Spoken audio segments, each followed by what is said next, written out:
Right. Hello. Hi. Good evening, everyone. Sorry to keep you waiting. The board has returned from executive session. No actions were taken. May I have a motion now to return to the public meeting? Bill, thank you. Second. Kate, all in favor? Thank you. Please rise for the Pledge of Allegiance. I pledge allegiance to the flag of the United States of America and to the republic for which it stands, one nation, under God, indivisible, with liberty and justice for all. Okay. So I think you're up to introduce. I'm up first. And Mr. Dambussi coming up. We're going to start off with our National Merit Scholarship finalists.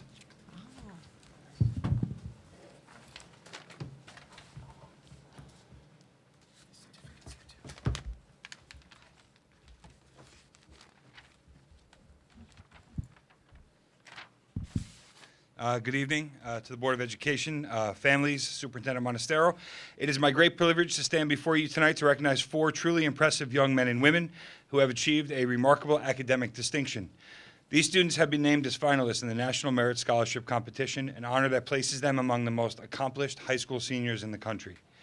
The National Merit Scholarship Program is one of the most prestigious academic competitions recognizing students who demonstrate exceptional performance on the PSAT, coupled with sustained excellence in their own coursework and a strong commitment to their learning. To reach this stage, these students have distinguished themselves through their intellect, their dedication, and their perseverance.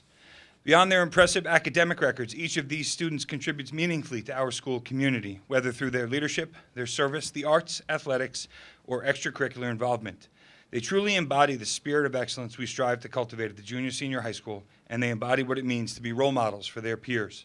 Tonight, we celebrate not just their achievements, but also the dedication of their families, their teachers, and their mentors who have supported them along the way. Their success is a testament to the power of hard work and intellectual curiosity, and we have no doubt that they will continue to make a meaningful impact in the future. I am honored to introduce our National Merit finalists, Ava Coco,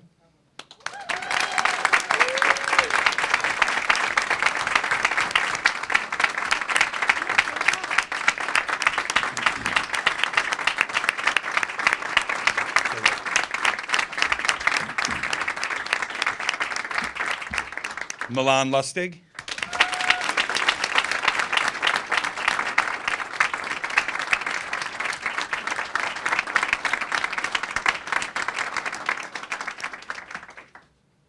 Stephen Schmidt,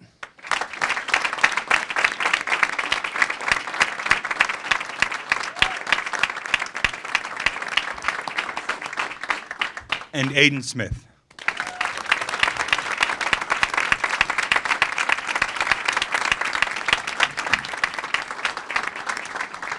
Mr. Monastero, I know you will join me in congratulating these remarkable students on their unbelievable accomplishments.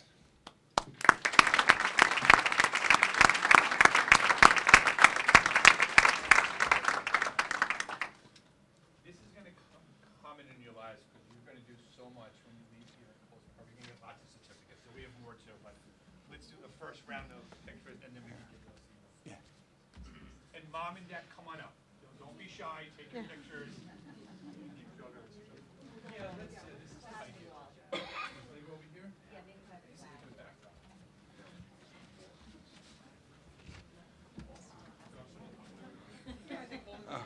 Okay.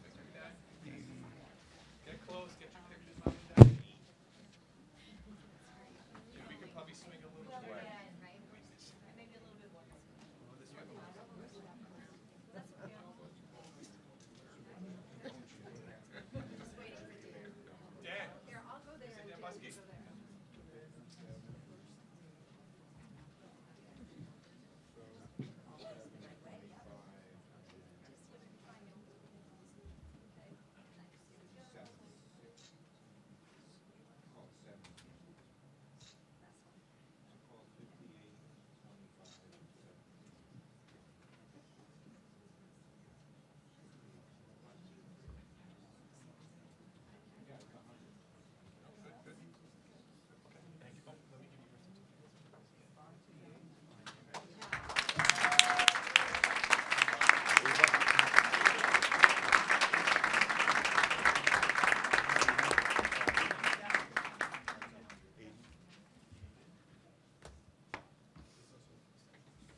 Yes.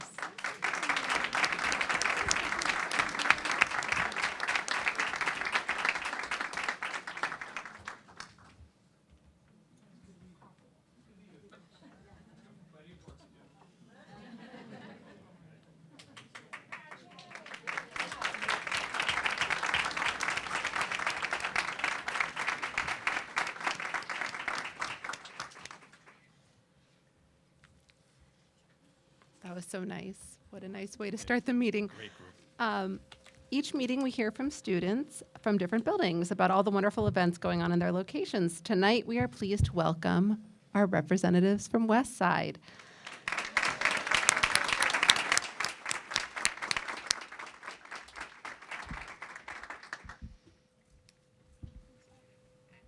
Good evening. My name is Piper Toy. I'm the Student Council Vice President at Westside School.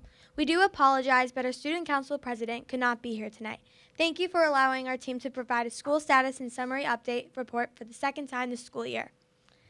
I am joined tonight by my fellow 6th grade elected officers, Sabrina Sanders, Treasurer, and Jerry Spanos, our School Secretary. We are extremely proud to represent the Westside School 6th grade of 2025 and to serve as Student Council officers.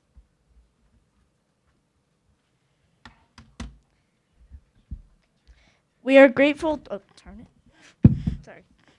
We are grateful to Miss Maureen Ryan and Miss Diane Santoro for leading Student Council as our faculty advisors and for doing so much to support the Westside School community.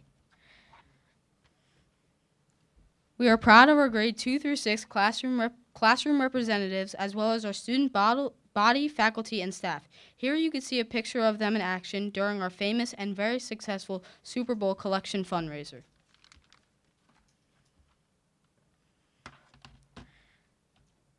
Each month, Westside has school-wide themes that the Student Council supports. We meet with our elected class representatives and faculty advisors to discuss, brainstorm, and explore ways to make Westside School and our community a better place to learn, grow, and live. So far, our student body has come up with some fantastic ideas. In December, Westside School embraced the spirit of our Random Acts of Kindness Month through a series of meaningful activities to foster our school's culture of kindness.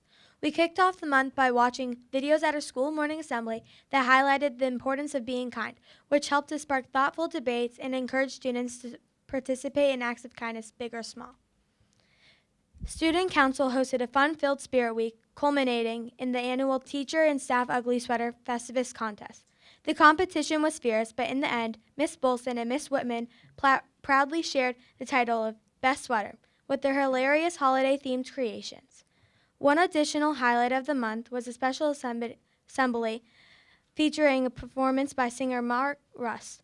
He filmed the gym with festive cheer, not only celebrating the holidays but also sharing how different cultures observe the holiday season.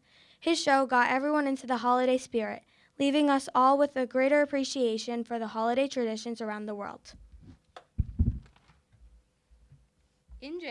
In January, Westside School celebrated New Beginnings Month, a time for setting new goals and embracing fresh starts. We also enjoyed learning about the Lunar New Year and had the opportunity to explore how this holiday is celebrated across the world. For Dr. Martin Luther King Jr. Day, we read books and watched videos about him to gain a better understanding of his advocacy for equality and justice through the encouragement of peaceful protests and nonviolent acts to spark change. One of the highlights of the month was our fundraiser to support the local Little Shelter Pet Shelter. There was a friendly competition between classes, with our class buddies competing against each other. It was a tight race, but Mr. Orloff, Miss Santoro, and Miss Hannick's classes came out on top. Thanks to the generosity of our students, we filled Miss Santoro's truck with much-needed donations. As a token of appreciation, we received a certificate from Little Shelter. On January 24th, Westside School hosted a 5th and 6th grade Winter Wonderland dance. The dance was amazing, and we thank our parent volunteers and PTG for making it so special and transforming our gymnasium and hallway into a true winter wonderland. We ended the month by learning about the Holocaust, a significant historical event that shaped the world and took place between 1933 and 1945.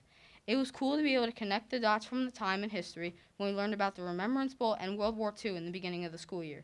We had a week of Holocaust lessons with Dr. Barnes during our morning assemblies.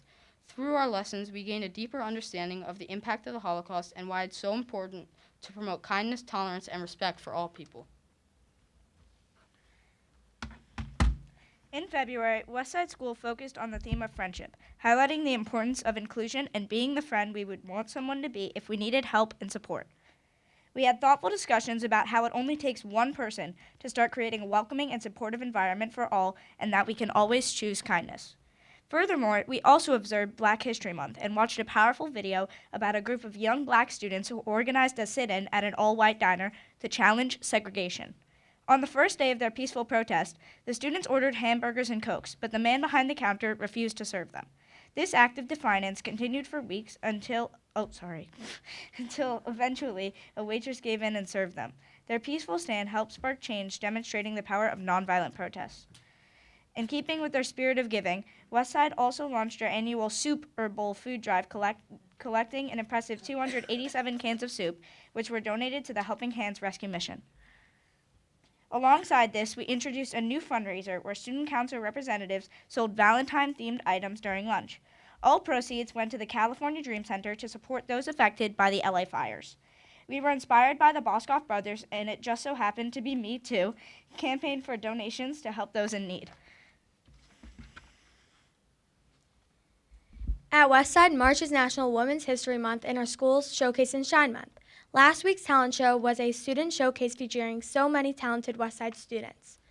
Mr. Forbes will be hosting his annual Jump Rope for Heart contest, where kids in all grades compete in their physical education classes. The winner will get the opportunity to compete in a school-wide competition. After the jump rope contest, and in support of the important cause of heart health, we will be holding a March Madness basket shooting fundraiser, where parents can pledge to donate money for a certain number of baskets. We are looking forward to kicking this off soon. All of our donations will be made to the American Heart Association. It has been an honor for the student council officers to be able to represent our Westside student body. Thank you to our Board of Education and Central Administration for including student voices in the monthly Board of Education meetings.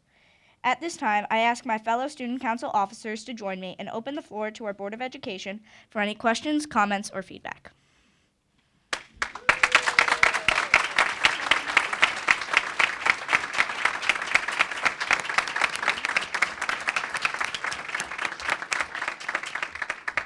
Does anyone have any questions for the Westsiders?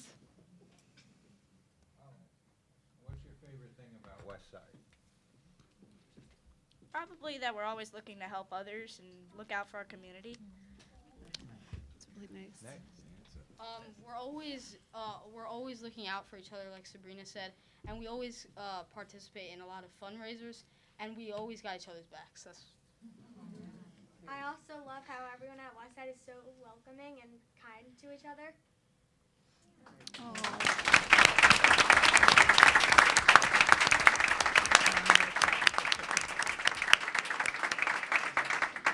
Am I correct? You're all sixth graders? Yes. Yeah. What are you looking forward to next year at the junior, senior high?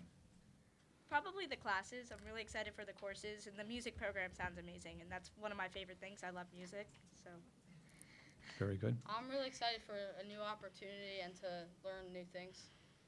I'm excited to see my friends from Lloyd Harbor and finally get the chance to go to school with them. Aw. Very good. Thank you.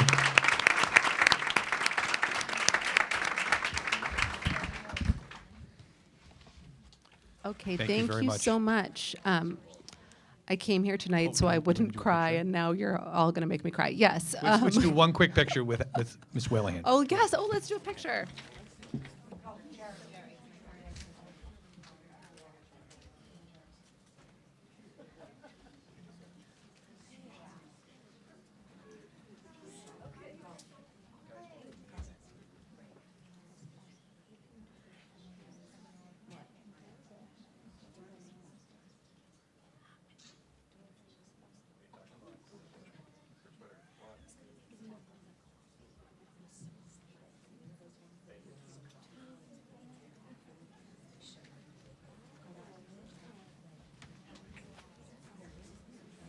Oh, thank you. That helped.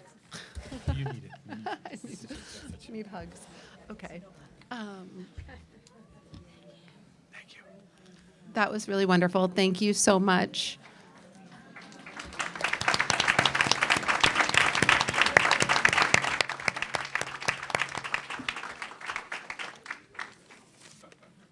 Okay, so I don't really have opening remarks this evening, but I do have a statement I wanted to read about a statement I made at a December meeting. So this is a little follow-up here. At the December 2024 open meeting, the board considered a resolution to enter into an agreement with the Office of the Attorney General. The board voted not to enter into that agreement, primarily because it would have required the district to surrender the board's local control over policy. Since that meeting, the board has continued to negotiate with the Office of the Attorney General in order to produce an agreement that represents the board and the Office of the Attorney General's shared concerns about enrolling and educating the children of the district while maintaining the board's control over its policy. Tonight, we will be voting on this new wording, which seeks to address those concerns. This new wording maintains the board's local control over its policy, and the full language of the agreement will be available and posted after the meeting. All right. Do you want to take vote now or do that later? We're voting on it, I think, later. Is that right? So should we do it? It's an additional business, right? It's not now. Okay, thank you. Thank you. Take it away. Okay. Good evening, members of the Board of Education, students, staff, and community members. Welcome to the March 11th Board of Education meeting. First, an update on the traffic signal at the exit of the junior-senior high school. The installation team is scheduled to begin underground work for the new traffic light at the start of next week, with a projected completion date sometime in April. We're very excited. This smart system will monitor traffic conditions and adjust the light accordingly, ensuring a smoother and safer flow of traffic in and out of campus. Tonight, we have the privilege of recognizing our National Merit Scholarship finalists, Ava, Milan, Stephen, and Aiden. Congratulations on this incredible achievement. They've left, though. It is an honor to have them here, and I'm so impressed for their hard work over the many, many years here in Cold Spring Harbor.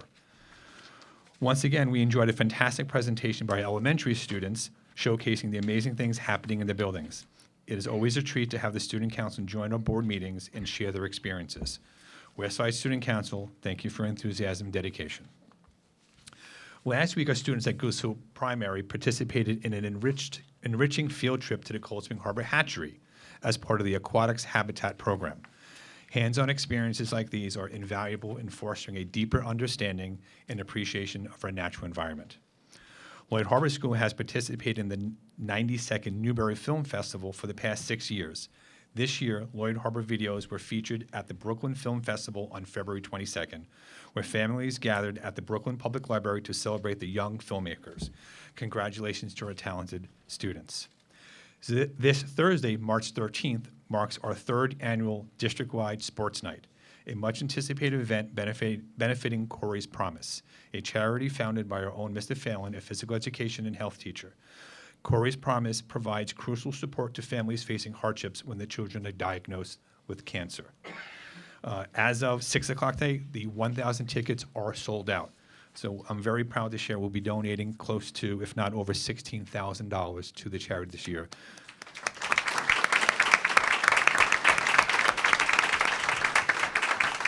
Thank you to everybody who's coming and made donations. I'm also pleased to announce an exciting opportunity for our juniors and seniors. As of this afternoon, 13 students have expressed interest in attending a 9-day trip to Normandy, France, this May to commemorate the 180th anniversary of D-Day. This trip will honor the brave men and women who fought for liberation of France and the world. This trip will be funded through the generosity of our community, thanks to funds raised during the September Remembrance Bowl celebration. Students have until the end of this month to submit their projects detailing the significance of the Normandy invasion and the importance of D-Day.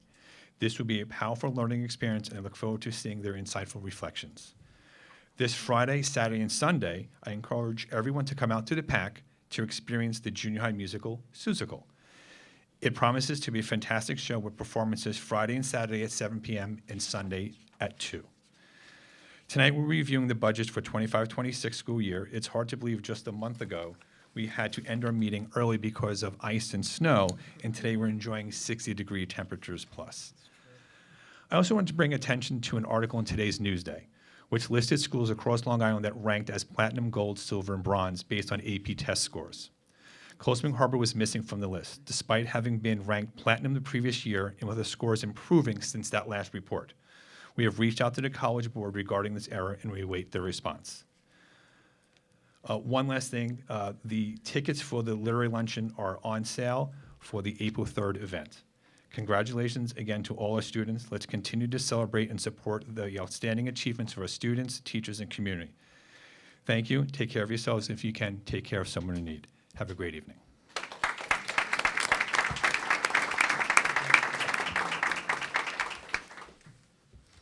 Okay, so we are now at the first discussion section of our agenda. Tonight, Park East Construction, our construction management firm, is here to answer questions from the board.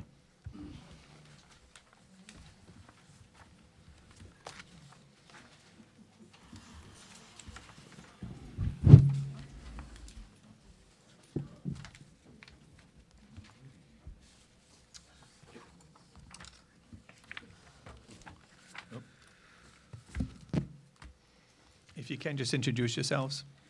Yes, good evening. My name is James Wojcik, principal with Park East Construction. Good evening, Gary Gonzalez, Park East Construction, Vice President. Good evening, Joe Moisa, Park East Construction Project Manager.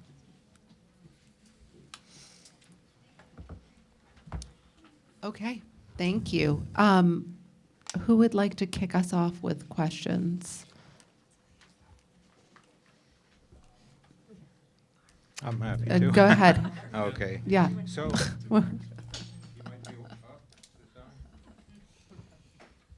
okay, one.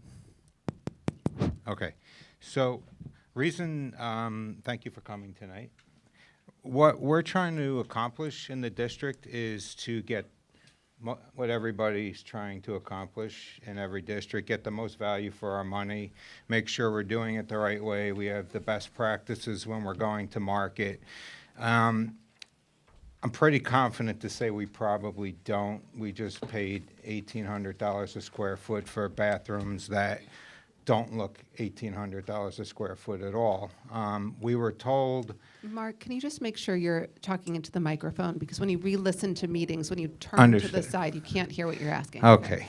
Well, I can hear myself more now, so thank you. You heard Yes. the preamble, thank you. So we were told by our architect $1,800 a square foot for bare bones basic bathrooms is the customary rate today. Just want to say, as experts in construction management, do you agree with that figure?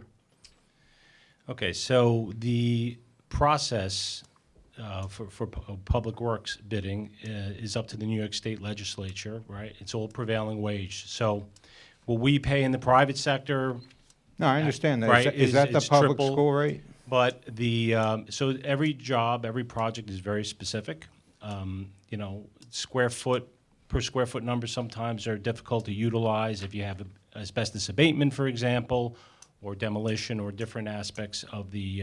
Okay, so you oversaw these two bathrooms, 111, 112. So you know all the adjustments, and Right. was that the right price, 1,800 a Well, square foot? We conducted a public bid process. There were 19 bidders in this particular case, and the combination used in that particular award was the lowest combination bid. It's unfortunate. I'm not here to say it's a lot of money. Of course it is, but we're kind of hamstringed by the process that the state puts before us.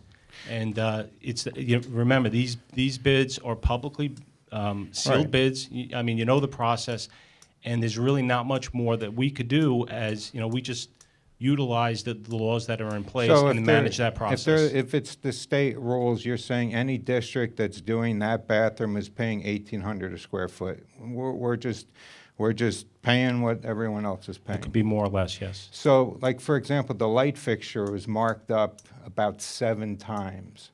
Is that normal to mark a light fixture up 7 times? We paid Well, $1,100 for a light fixture. And the Well, light. I don't know if it's furnished, installed, and No, that was for the fixture, it said on the bill. Is that customary to mark things? School districts pay 7 times? No, I don't think that's customary. Right, so who then goes in? I'm trying to understand what, and literally, I am just trying to understand. I don't know who does what, but I'm trying to figure out who's looking after our interest. Do you guys look at this and say, whoa, this is outrageous? And do you come back to the district? Do you call the architect up? Like, I can't imagine, you've seen the bathrooms.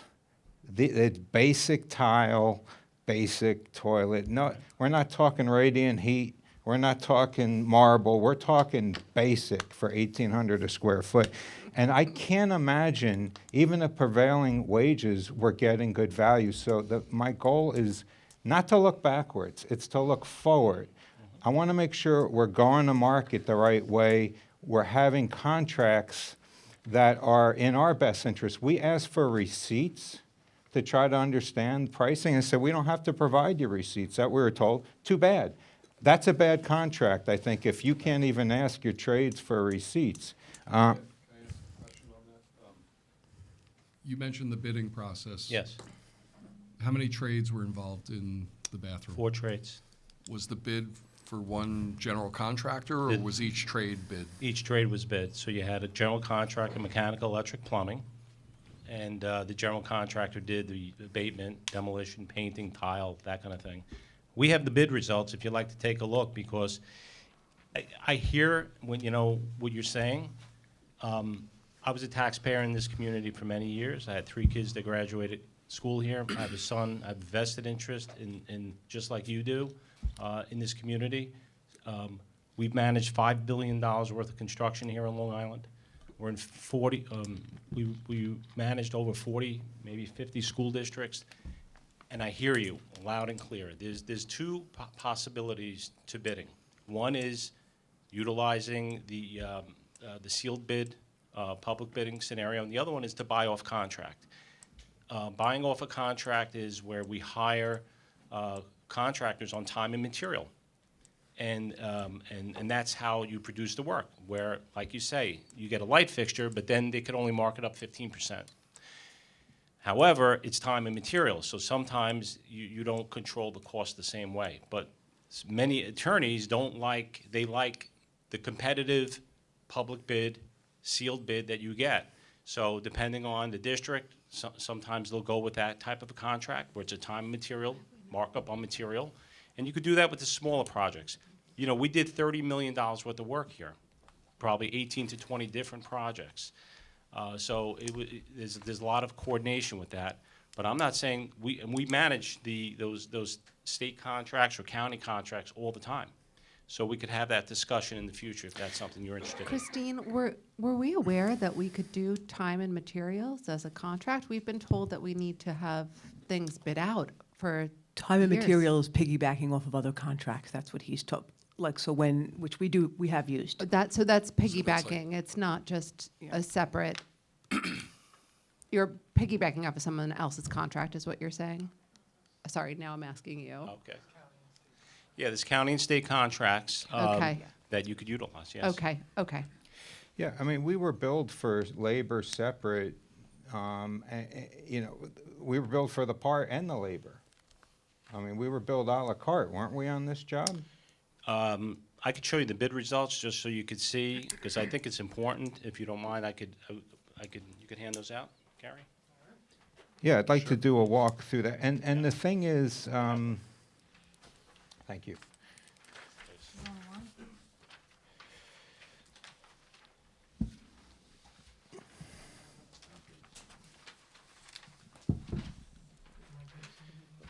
So just as an example, I'll just read out loud. The GC for this ad alternate ranged from 63,000 to 104,000. You accepted the 63,000 low bid out of 5 bidders. With the plumbing contracts, you accepted the $14,000 bid, and the range was from 14,500 to 33,000, 5 bidders, again. Mechanical, 9,300 up to 17,500, 7 bidders.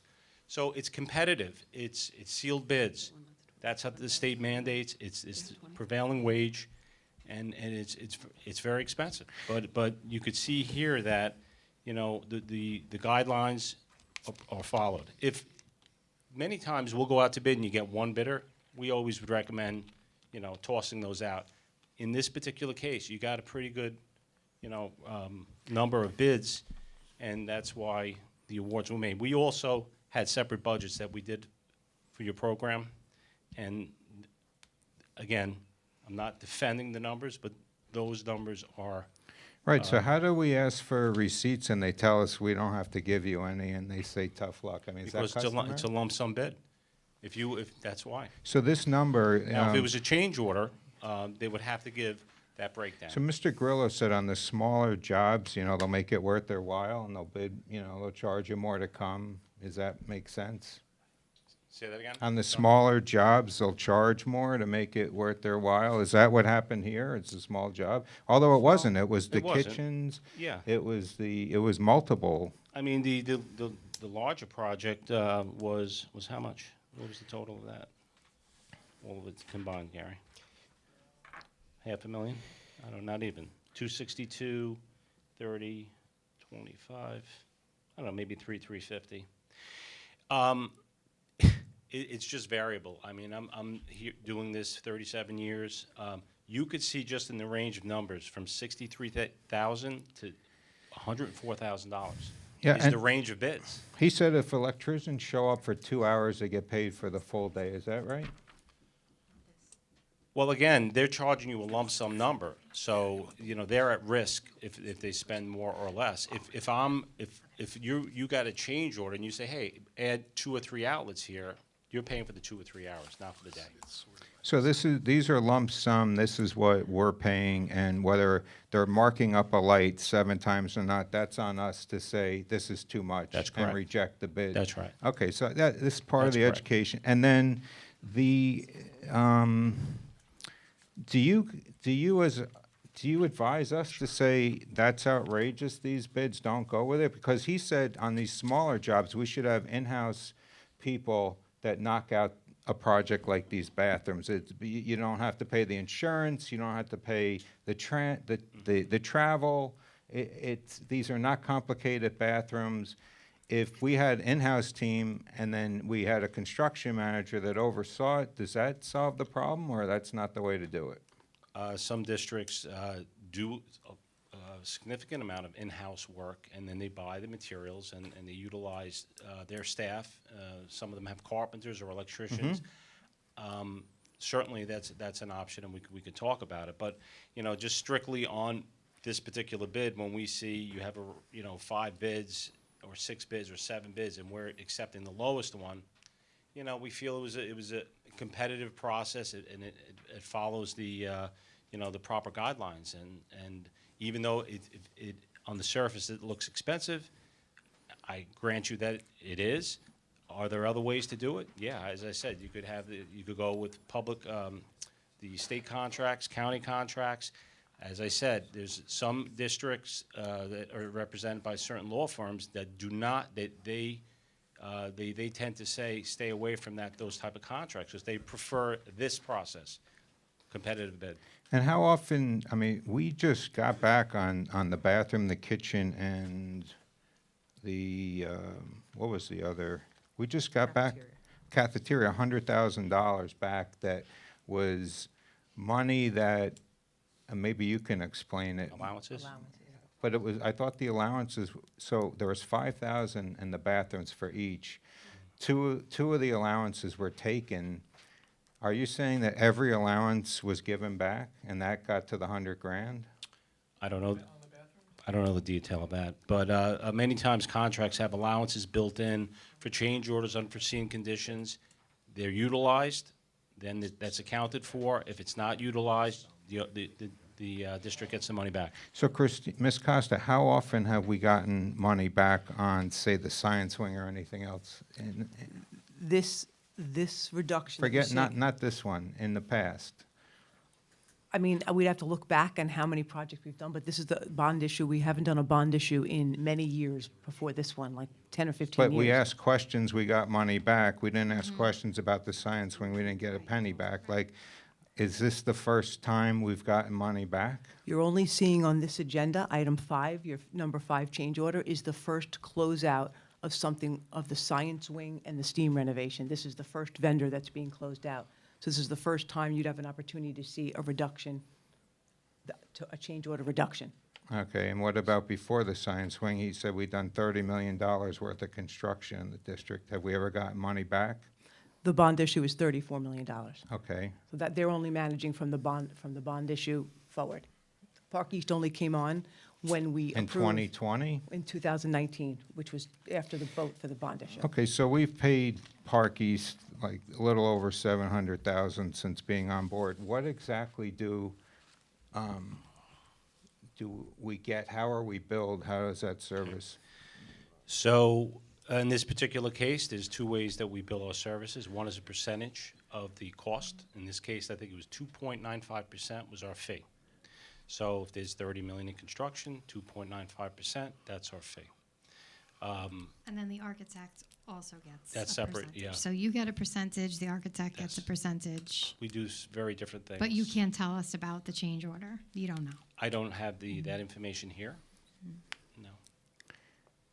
So that to me sounds like a bad deal for us that we're paying on a percentage basis when these projects are so overpriced if we did it ourselves, right? Well, it's a combination of things. I'm here 5 years for $700,000 with full-time personnel. So You're you know, losing money? I think so. Really? Yeah. 5 years, one full-time person out here.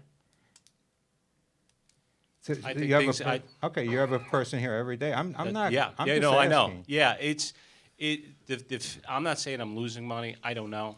I didn't come prepared to. We honor the percentages that we put on the table. A lot of times it's based on a dollar amount and a schedule. Right, 3-4 years. I think with COVID things got moved out a little bit, so we were here a little bit longer. But what we do is, we provide people, process and technology during the construction, boots on the ground, and we're managing your construction. We're organizing it with your people, your staff, and your business admin and custodial staff and deliveries and construction on site. Architect isn't doing that, and we're doing our weekly meetings. We're taking pictures. We have project logs and monthly updates, things of that nature. Okay, so pictures of work as it's being done? Because there was question, someone asked about the duct work. We can't see it, but you Yeah, have there was pictures no of duct pictures. work that if we wanted to see the duct work that was performed, we'd. I would have to confirm if you had specific photos of Okay, Yeah, but we, on Procorp, we probably have thousands of pictures. yeah, but, I mean, thousands. because like. Pretty much going everything. I mean, it's a day-to-day process. Things are happening. Do you take a picture of everything every day? Probably not, but No, I in get it. general, we do. Because I envision like our future contracts having clauses in them where we can ask for receipts, we can ask for pictures.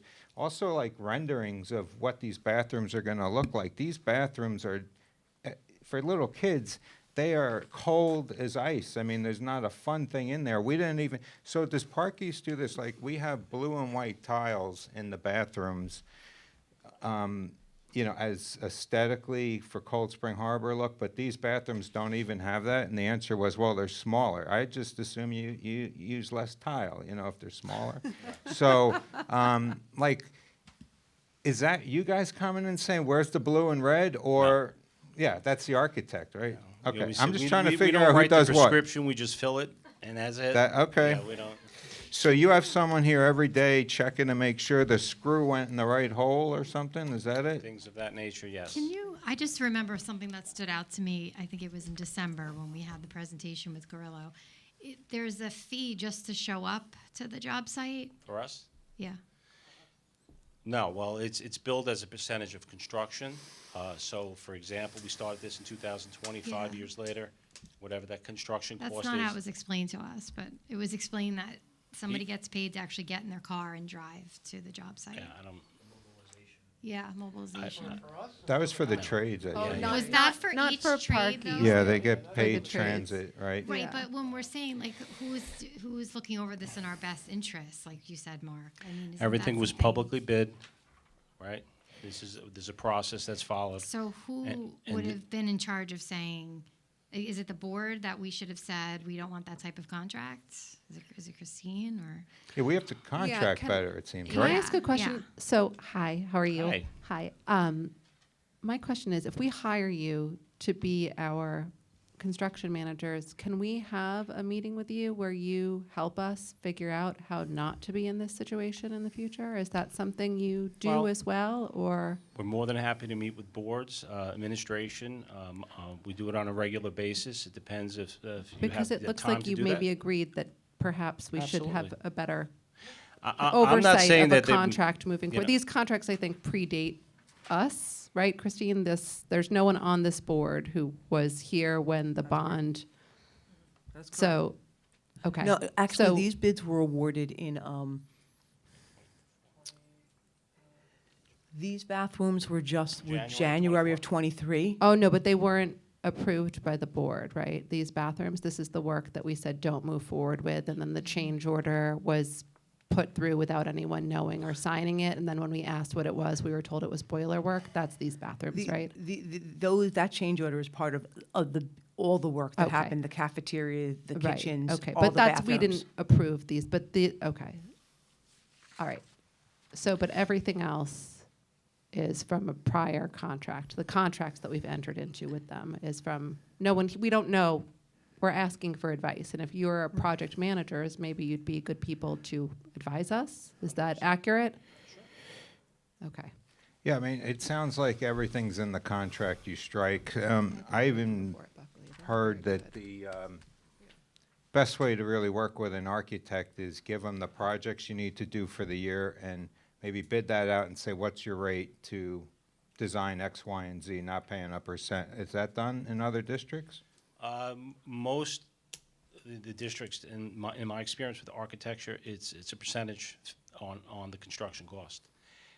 Rarely is it a lump sum negotiated number. We do both ways. We do a percentage, but I would look at a project like this and say, all right, you want me here 5 years? I'm going to have what personnel and oversight services, and many times the percentage and the lump sum are pretty close. Okay.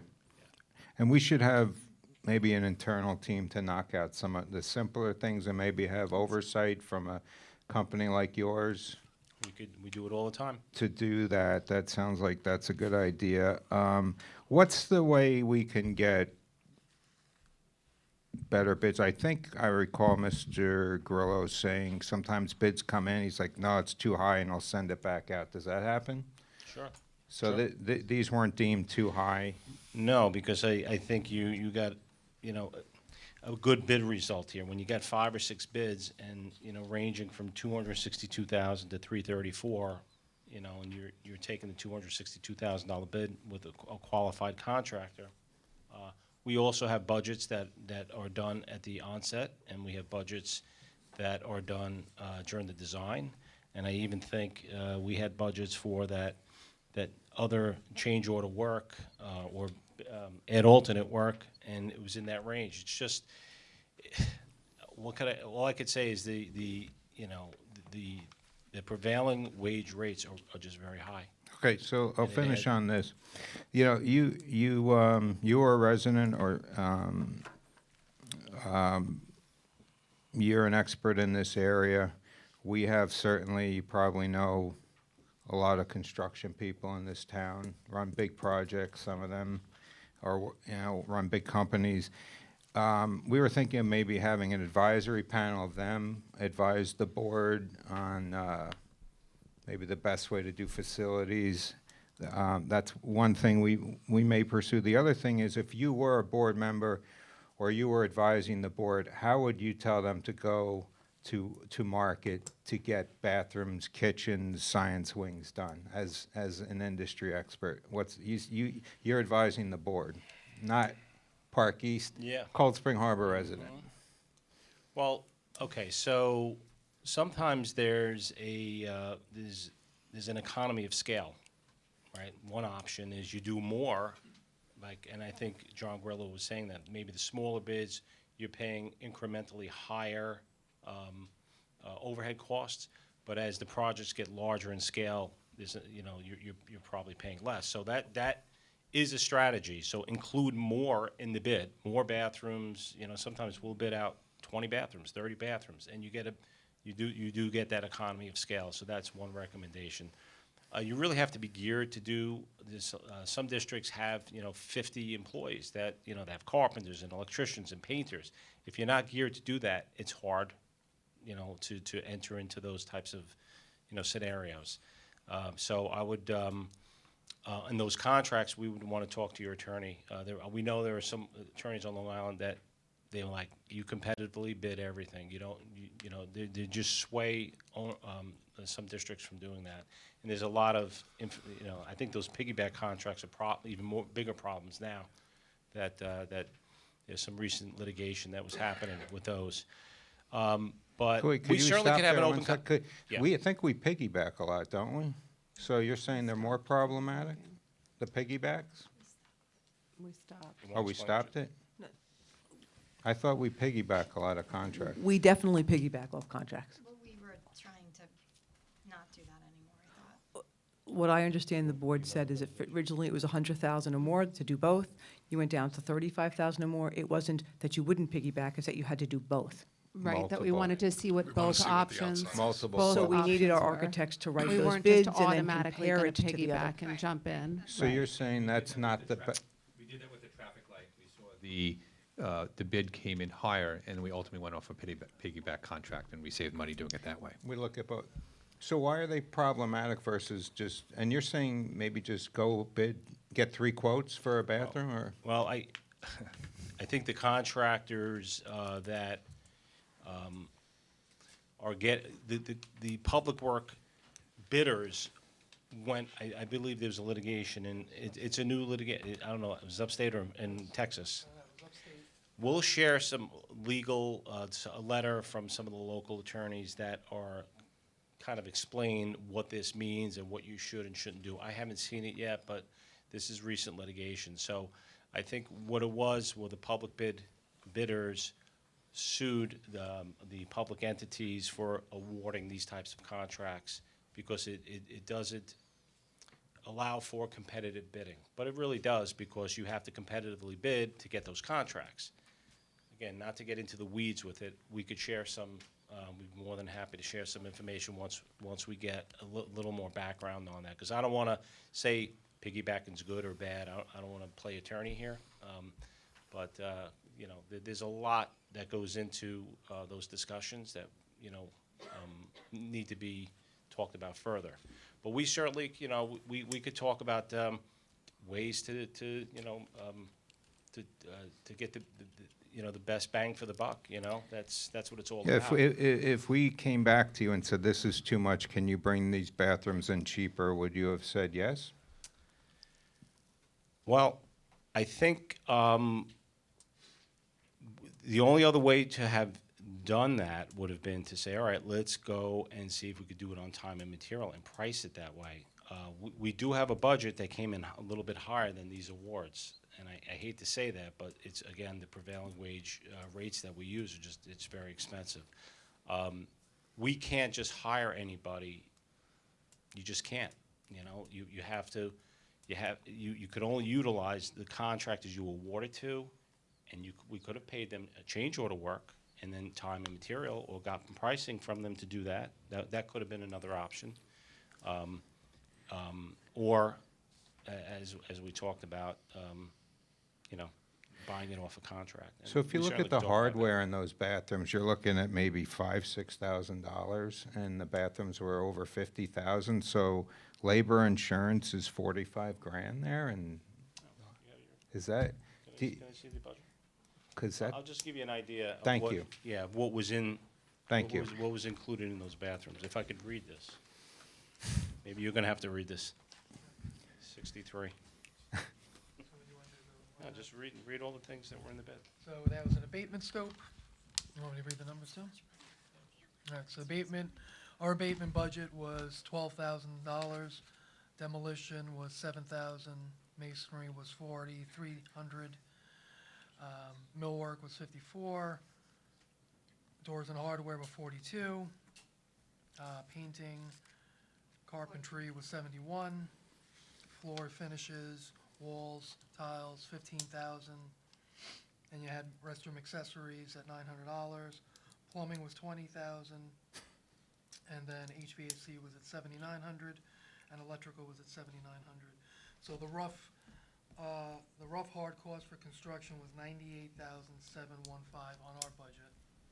And then you add general conditions at 5%, which was at 4,900, and then bonds and insurances at another 4,000. So total on our budget for these bathrooms alone, these two bathrooms, was 107,600. Yeah, and roughly that's like a 53 Brookville roughly 50. bathroom. And you know what these look like. The plumbing rates, and I mean, I can't believe we're not doing this wrong, and I can't believe there's something wrong here. I'm sorry, but it just doesn't make sense. What am I missing? Like, what am I'm missing something. What am I getting wrong? Have you ever looked at the labor rates in the bid documents? They're incredibly high. But And plumbing, $20,000. What did we do? We like redo the building, or I mean, how much? These are. 20. So I have two professional estimators, and 70% of our work is doing the public sector work, and this is what they do all day long.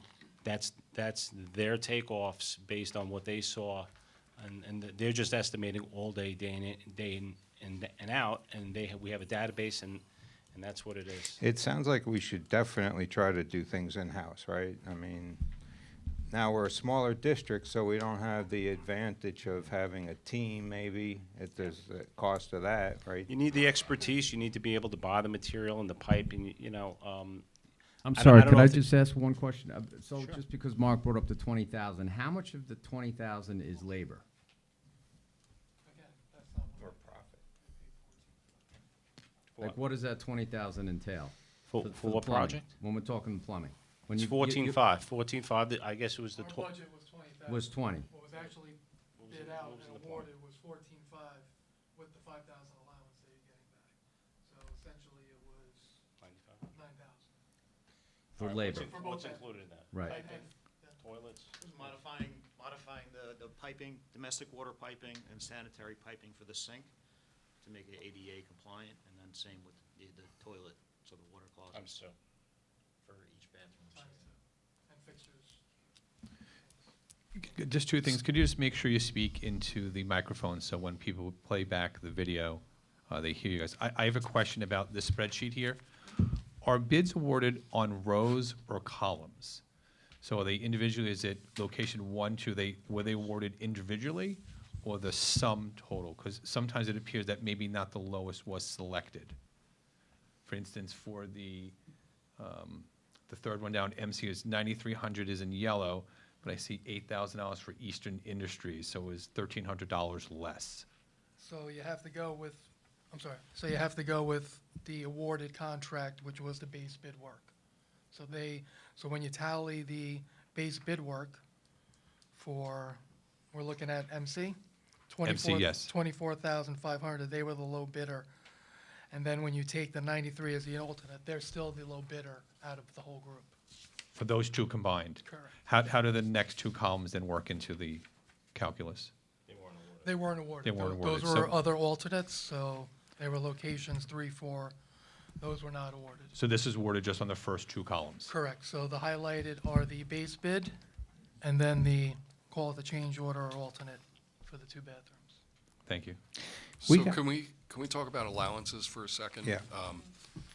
So it looks like, first, for each of these trades, it was a $5,000 allowance, which is big, in my view, compared to the totals.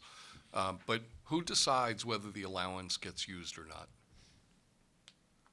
So we give them 5,000 extra. I assume we give it in cash or it's in the contract. Now, how do we decide whether we need to use that? Well, the allowance is usually there for contingency purposes, something comes up. So if there's an issue that comes up, you open up a wall, you know, there was asbestos in there, for instance, you would utilize that allowance. You get a number from the contractor, and then we would sit down, Park East and the architect, as well as the district, and discuss the number, and then proceed with that. So you would talk to Anthony or Christine, along with the architect, say they found X problem with the plumbing, it's gonna cost 4,000 more, but we have a Correct. reserve. Correct. So then, does that have to go to the board, or is that just approved Because you guys all say it's a good idea. Allowances don't even come to us, they go between Park East and the architect. Okay. Only when it gets to a change order situation where they're above and beyond and have utilized all their allowance money, does it come to the district in the form of a change order. So how did the allowances, the 128,000 that's on the agenda for tonight, how did those come back to us? Okay, well, the allowances are built into the awards that are made by the board. Okay, they're built in. Okay. So those are technically already approved, that money. And the reason allowances are put in there, so there's not these little incidental things that bog down the work, right? Oh, we got to get board approval for Right. $800. It's built in already, and the architect will write allowance authorizations on each one and account it. So you would get it back in the form of a credit change order. Yeah, but do we ever have a paper trail of the allowance that was taken and the reason for it? If you're talking to the architect, none of us are here looking at it. I guess it's just a trust factor. I want to eliminate the trust factor from our contracts. Yeah, so the architect has allowance authorizations written for each one of the contracts from day one. You certainly could get that information. And in the future, you can make a decision, no more allowances in the bid. We want to approve all the change orders. And so each allowance on this page is, 20,000. We got back over 100. So on the other, Different projects. I know, these are, how many allowances are out there that we got back that much? What projects were those from, and how big are those allowances? I don't know what you're looking at. Christine, help him, please. I'm not sure what you're looking at. On the agenda. On the change Oh. orders, yeah. They're approving tonight three change orders, 3 reduction change orders that were giving back of the allowance from 3 of the trades from this bathroom, kitchen, cafeteria work. But that's not that is the allowance on the full project, the full contract. For 100,000. On the full So on contract, those 3, On these amounts. Yeah. Five. Only 3 of them are related to this. Only 3 out of the 3 5 are on related tonight. to this, but there's 20,000 in allowances, we're getting back 100.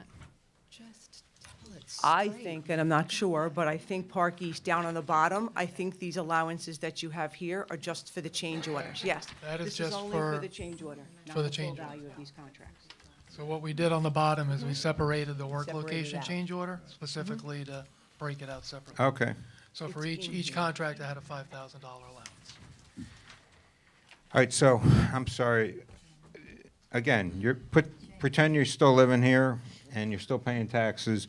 What do we do to avoid this? Because I still don't believe things are this expensive. I know we can do it cheaper. You're an industry insider. Tell us how to do it. Okay. The competitive low bid process is the standard. I'm going to say most districts will follow that process, and that's the way it goes. Sometimes you increase the scope because you get an economy of scale. Sometimes we could also look at buying off a contract and pricing it that way as an alternate option. We could do that.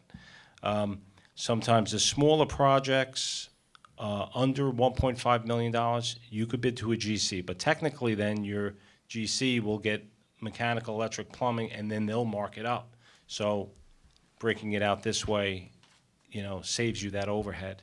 But you never Wait, know Any sometimes. project under $1.5 million, we can bid out to a GC? That's correct. Single Why prime. has that never come up, Christine? We didn't know that. Well, then theoretically, I don't know, but theoretically, the GC then will hire or bid to an electrician, plumber, Yeah, no, I mechanical, understand and how then that put their works, but 15% on we top all, of I'm them. sure, have done work in our homes, yeah. Yeah, Okay, right. thank So you. I just have Yeah. one question. You said before that if it was a change order, we'd be able to get receipts, correct? And weren't these bathrooms awarded in a change order? No, these are add alternates. Yes. It was. It But was a it's- change order that was not brought to Right. the board or So signed. then can we see those receipts? since it was a change order? They were awarded the ad alternate amount, right? But I think 2 of the bathrooms were change orders. So then we should be able to get those receipts.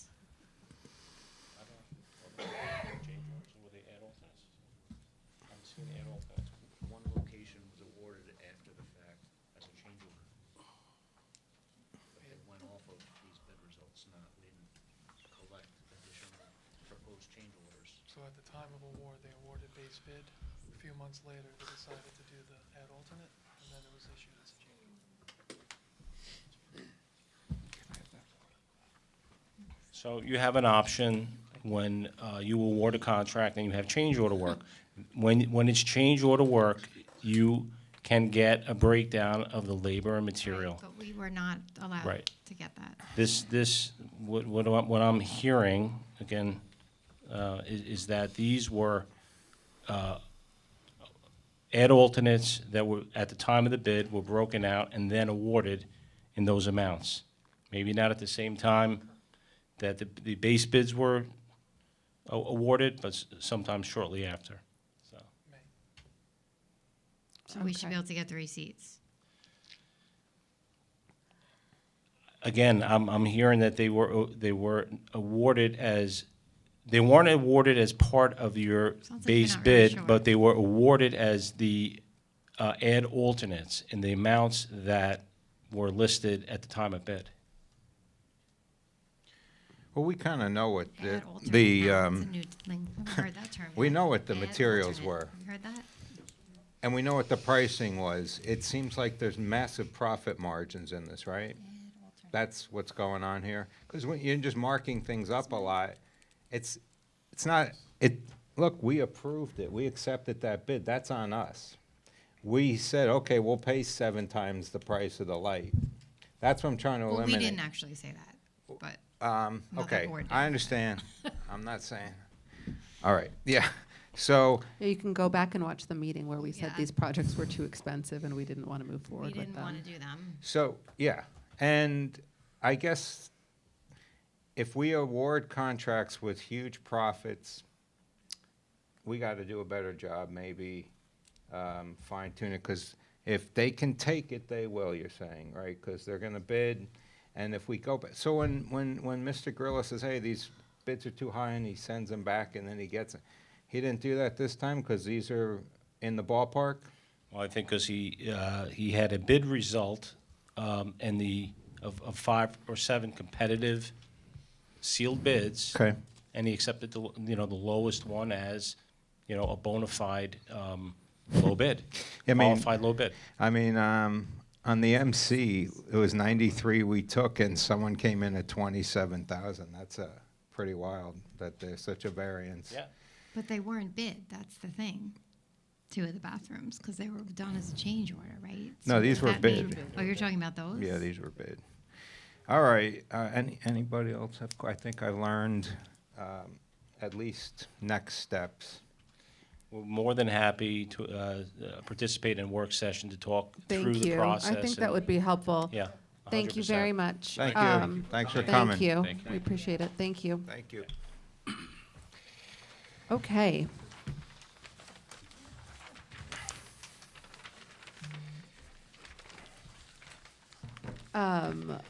All right, so now we're going to continue with budget development. So we're going to start with a budget overview from Ms. Costa, and then the Board of Education will ask questions of our principals and directors.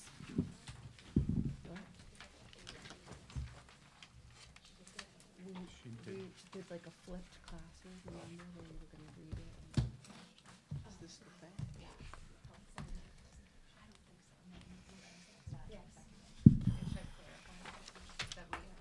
So, just for clarification, in our last meeting, when it was the snowstorm, we decided we were going to have a flipped classroom and read the presentations, right? Read the presentations before the meeting and then ask questions, right? So Ms. Costa's going to give us an overview, but then we have presentations that we're asking questions on. It's not a series of presentations that we're getting now, right? I'm just explaining it to the audience. I didn't fully hear you because I wasn't paying attention. Yes, I'm going to present the overview. Yeah.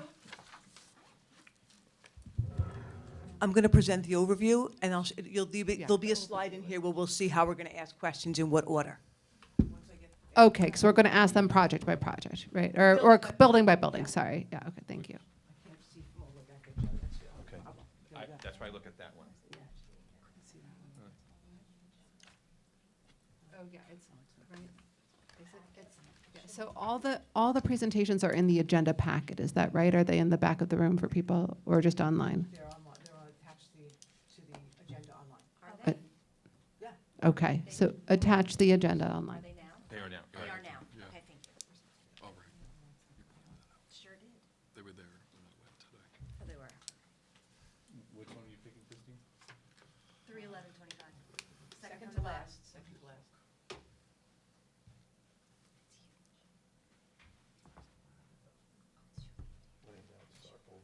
It was taking time. It's a lot of data. It's thinking.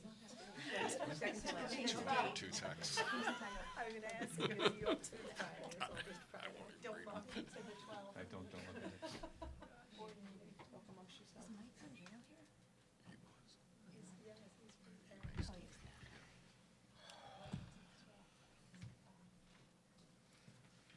Okay.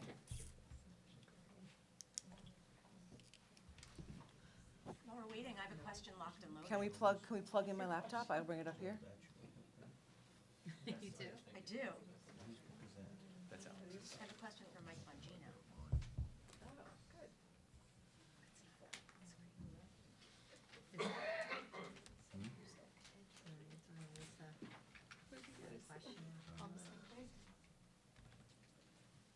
Joe, it's up on here. It's up on my laptop, so it's working. Yeah, I don't know if this came offline for whatever reason.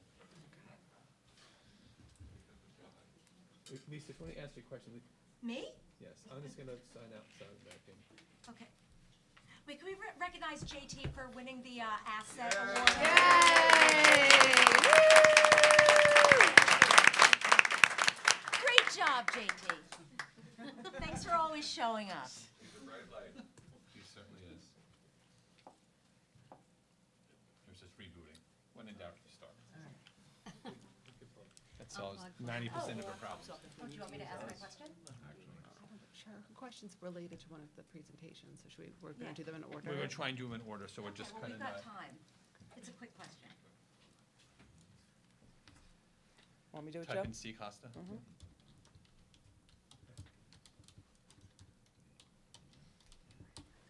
Dear kids. Oh, that didn't work. Try again. Try Oh, typing. that didn't work. Try one more time. Sorry.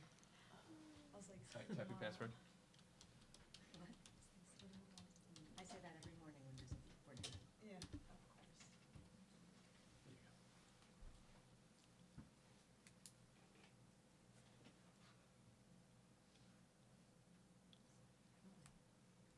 Give it a second to load. Don't be a bad clicker.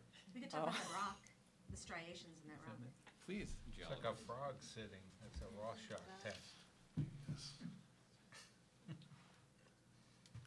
Just looking about the ice age that made all that.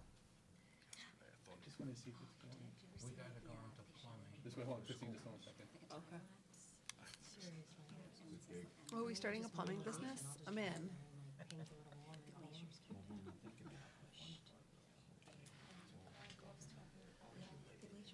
Harbor Hill Green. Yeah, Yeah, so push. Yeah. And Marie, push dirt. I can. Yes, I said that. And then it kills the base I don't know why.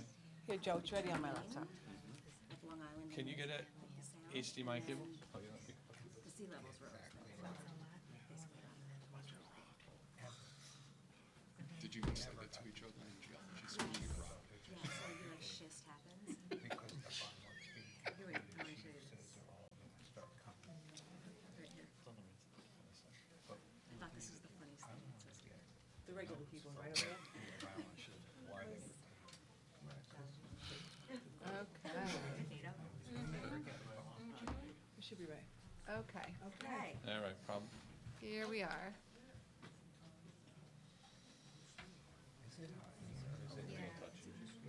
Keyboard's not working. I got the bad one. I know, you're really low, Bruce. Oh, Bruce. You're really way down there. You got the I chair. thought I had the chair, but he just. It was probably installed. If you're not a regular at board meetings, there's one chair that slowly lowers throughout the night, and it's like a fun game. Who got it? So, Bruce, congratulations. It's your night. Thank you for providing a little entertainment while we have this technical snafu. That was awesome. I'll do it. Yeah. Mark's about to get his plumbing license. Can we open a window a little? Yeah, it's hot. It's hot. Okay. All right. I don't wanna request more air conditioning. Get to work. I don't know Why how don't we much is open a that window? gonna, that might be expensive. We up the air conditioning. I know. It's so much more. All right. I'm like slap happy. I'm so tired. Okay. Come on. You ready? Yeah, ready, We're yeah. ready. Okay. Welcome, everybody. We met last month, this day last month, February 11th. Not working. Hang on. It's not working. Knew it wasn't. Oh, there we go. 6 clicks. Oh.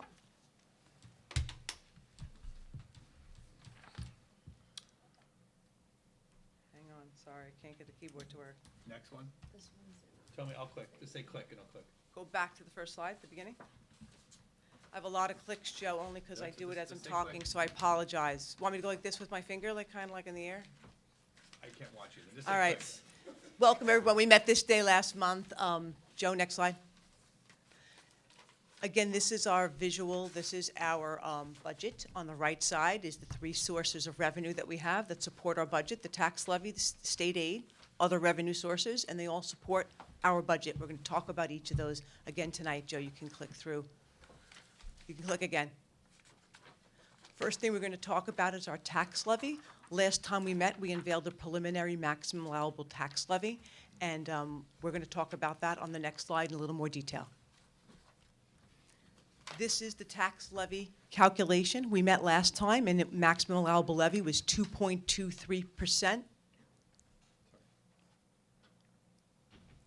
2.23%. You can click a couple times, Joe, because I have just some like visuals on there. It was $72,265,352. There were some minor changes since we last met, but they really did not change the increased percentage of our maximum allowable tax levy. It is still 2.23%. This is the levy amount that requires a majority vote of our public. It is 50% plus 1 vote, and that is what we're allowed to go for with a simple majority vote. We were required to file our tax levy with the New York State Controller by March 1st. We filed the levy, I believe, on February 26th. Joe, you can keep clicking a little. There's some visuals on. We filed it on February 26th. Again, while it was due March 1st, it can be revised all the way up until the time of the public vote in May with the Controller's office. One more. Now we're going to talk about our state aid. It's really been quiet up at the state this year as compared to last year when we were dealing with a lot of activity up in Albany. This year we're not dealing with that, and we are waiting for the state to adopt the budget. It is due April 1st, and that will finalize this source of revenue that supports our budget. And our last source of revenue that we spoke about last time, we went over what some of those sources were, what makes them up. A large piece of this revenue source is our interest earnings. Interest rates have been very high the last couple of years. We are seeing changes to those interest rates, and we're also seeing a very volatile market right now, and we are paying attention to the interest earnings that we have built into our budget right now. Christine, how much of other, or maybe it's zero, but how much federal aid do we receive?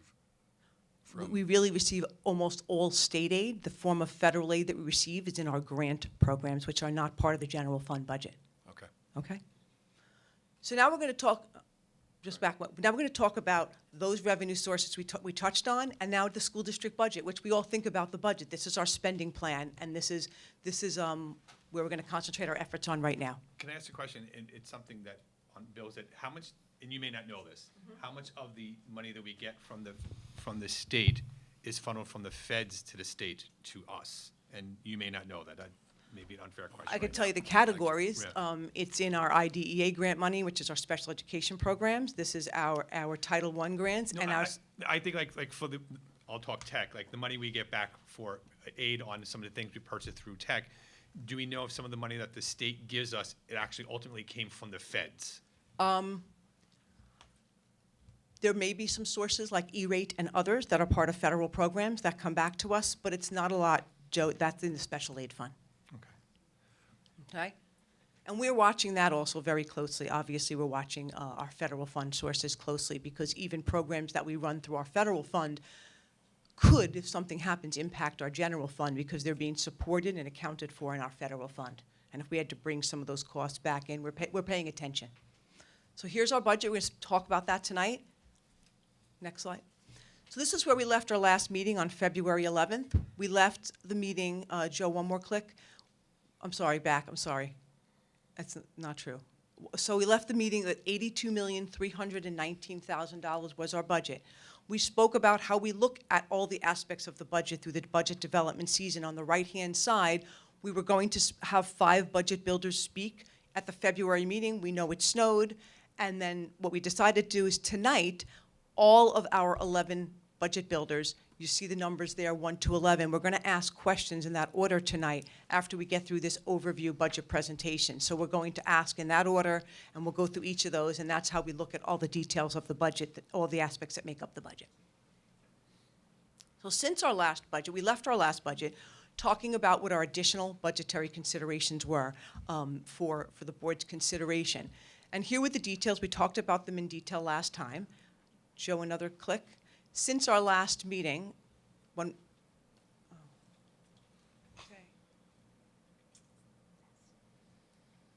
I'll still talk a little bit because I can. Since our last meeting, we have found a way to fund those additional budgetary considerations. And if you see on the right, I think maybe one more click, Joe. Okay, so that $333,000 of additional budgetary considerations that we went through in detail.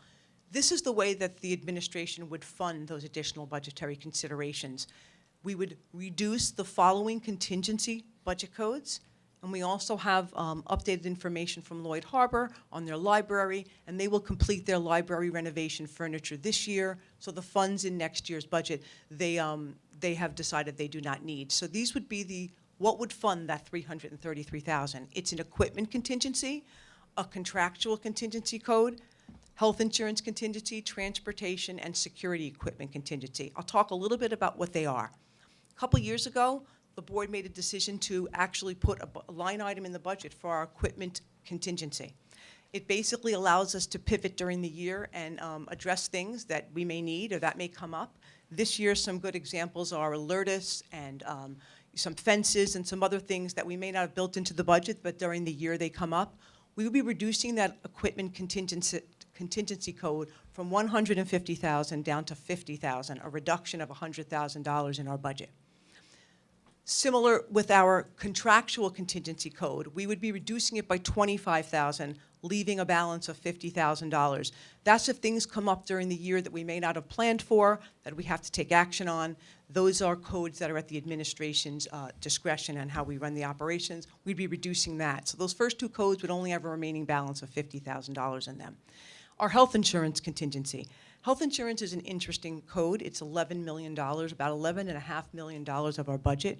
Many items in health insurance are things we don't know. Rates are set January 1st, so we don't even know the rates for the next fiscal year. So we have to anticipate what those rates are.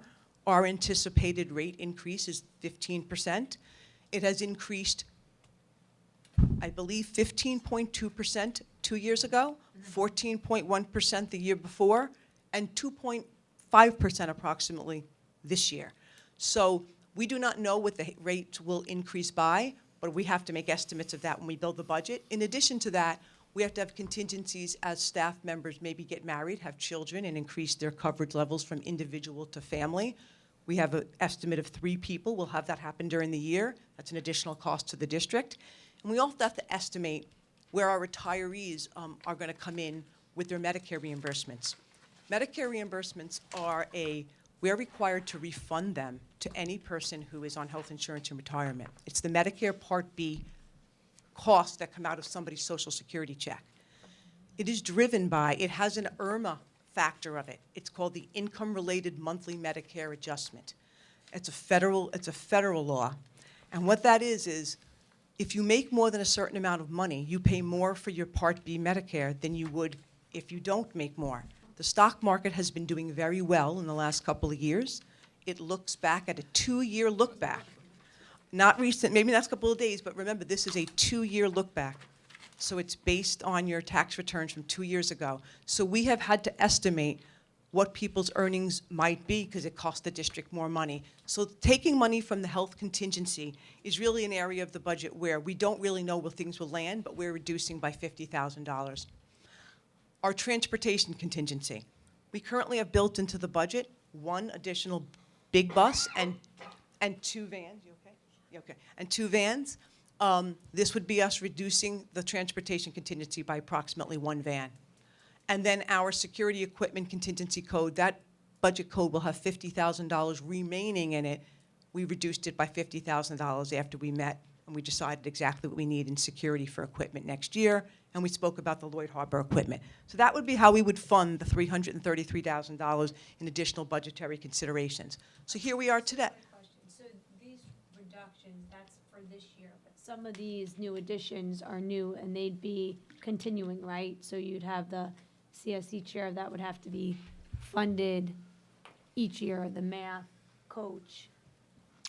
So in theory, Heather, you're correct. In theory, we're pretty much permanently reducing these contingencies going forward. So if we had a $150,000 equipment contingency and we're bringing it now down to $50,000, it will forever be $50,000. Okay. We're notching down what our contingency code would be. So these are rainy day funds, these contingencies, or? Not rainy day. Some are based on, for example, transportation. We don't know where students will be placed.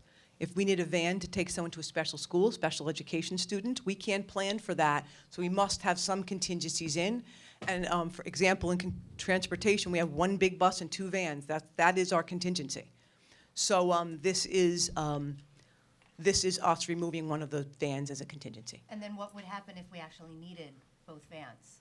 We would have to look for that money in areas where we might be having efficiencies, maybe where positions weren't filled, and if we didn't, we would have to come back to the board and have a conversation. But that hasn't happened. We have 3 on the left, the ICT contingencies. We're 1 student away from needing to break to have a second ICT at Lloyd Harbor. So we don't know. We have to see when we finish with our meetings this year. High school reduction in classes and the junior high, we're building the schedule. We want to have smaller classes. We added all these new classes at the junior high. So in the past, they were, 7th grade English was this. It was easy to make the break. We have to see where those numbers are coming in, and they're almost done. Ms. Pickman is almost done meeting with everybody, so we're close. So we may need, we may not need. It's just kind of how those numbers fall for the classes. And Lisa, I think it was you asked the question, like, for example, in health, 2 out of the last 3 years, the increases have been about 15% come January 1st. That's what we build into our budget. If the increase comes in at 10%, well, then we budgeted now for next January, and there are some known savings in that code, but we wouldn't know that until next January when the rates are set by NYSHA. And are you concerned by reducing these contingencies? I know as you go on in the presentation, you're reducing the contingencies even more. Is that smart? You're smart. Thank you, Lisa. Can't be not Appreciate smart. that. I'm not concerned. It just means that we have to have a much tighter overview of where we are with the budget and things that we asked for, that we execute that, and that we may have to plan for things that aren't emergent in nature that we may need. We may have to plan a little bit tighter in the future, but I'm not worried. Okay. So last time you said you build in cushions, but these are different, right? These are. These are the cushions? Yeah, not all of them are, but these are what is considered Yeah, that 'cause term. This is for cushions, and it's not a lot of money. We have much bigger cushions we build in every year, right? $3-4 million. We don't necessarily build those in. They come from some of the natural operations. For example, this year alone, health insurance increased 2.5%, and we budgeted 15% increase. That line item alone generated a surplus based on what we budgeted a year earlier. But if it would have come in at 15%, there wouldn't have been a Yeah, surplus but there. every year we have money left over, it seems, right? We do. So, So, but this is a reduction in the equipment contingency of 100,000. Does that mean that we don't have an equipment contingency? We just don't, we do, right? We just don't have as much. We just don't have as much, correct? There will be $50,000 remaining in that code for next year. yeah, that'd be helpful to have another column, what the remaining contingency is, so we know how close we're cutting it. But it sounds like we have other money stored away elsewhere, right, if we need it. Well, things happen during the year. For instance, if people leave positions and we don't refill them right away, that happens naturally. That's just the natural operations. But we typically have about $3.4 million over at the end of every year, is that right? We're anticipating that Yeah, this okay. year. Yes.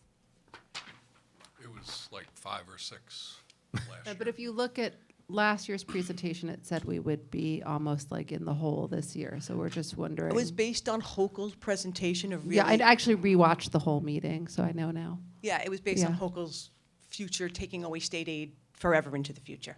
Right, yeah. Enter. This is just the details on that prior slide of what equipment items we'd buy this year with this year's money, and people made requests in next year's budget. So we would execute that if the board chose that scenario. Keep going, Joe? Could, we're always hearing that we need more electricity. More electricity. Yes, like we're running tight on electricity at the high school, is that right? No? In order to run all the AC. Or we want to- additional, Oh, to add the additional? level of service, yeah, the capacity. How come it's not on that list or being dealt with? It's not a general fund item, that's a capital fund Has project. to be on the capital budget? Yes, it's a capital improvement. And then, so that would that have to come out of the bond or something else? Well, the bond's already identified what the projects would Identified. be. It would have to be a future funding source. Only if there's money left over from the bond could you use that, or? We'd have to get bond counsel involved to Oh. determine if any of the if anything that was listed meets the criteria of upgrading the service at the high school. Is that in this budget? I didn't see. This is a general fund budget. No, I mean, in, somewhere in this budget, is upgrading electric part of this budget? No. No, because it's the general fund budget, not capital. But you did vote on, the public did vote on upgrading all the electrical capacity and putting air conditioning in instructional spaces in last year's school budget. You aren't wrong, because it was the transfer to capital line that is a line item in our general fund budget that then that money moves to our capital fund. That's how we're doing the traffic signal and the upgrades to air conditioning and instructional And space. we had to have a special vote on that, right? You had to have a Yeah. different proposition, that's correct. That's correct. Right, and we just received back from the state to go out to get a bid price on those, to do the air conditioning. And the electric. And the electric, it's not adding new electric, it's It's running upgrading the the electric. At Lloyd Harbor, it was the recommendation to upgrade the electric backbone for part of, because it is, I guess, so old, according to Mr. Grillo. Joe, I'm just going to Please.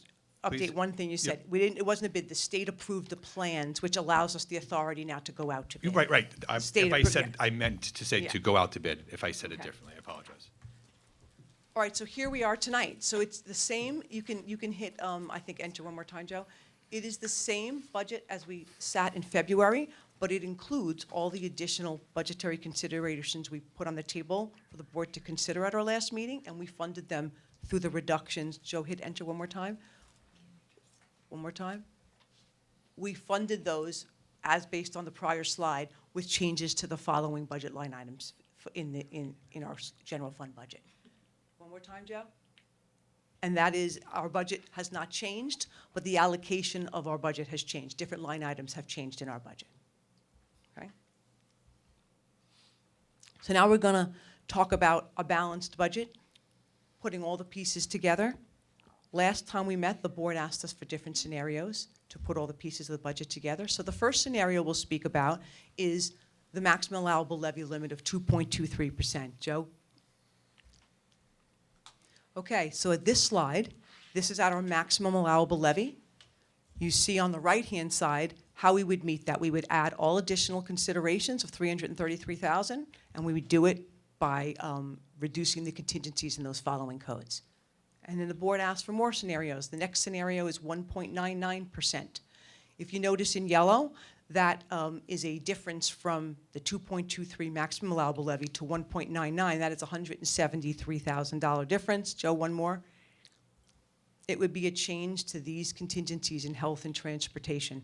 So we would additionally increase the reduction in health and transportation contingency to meet the 1.99 maximum allowable levy amount. And how many vans and big buses are left? It's in approximately 2 transportation? vans, 2 vans, no buses. no buses. Okay, 1.75, another scenario for the board. Again, that changes the levy by $342,000 from the maximum allowable levy. Joe, one more time.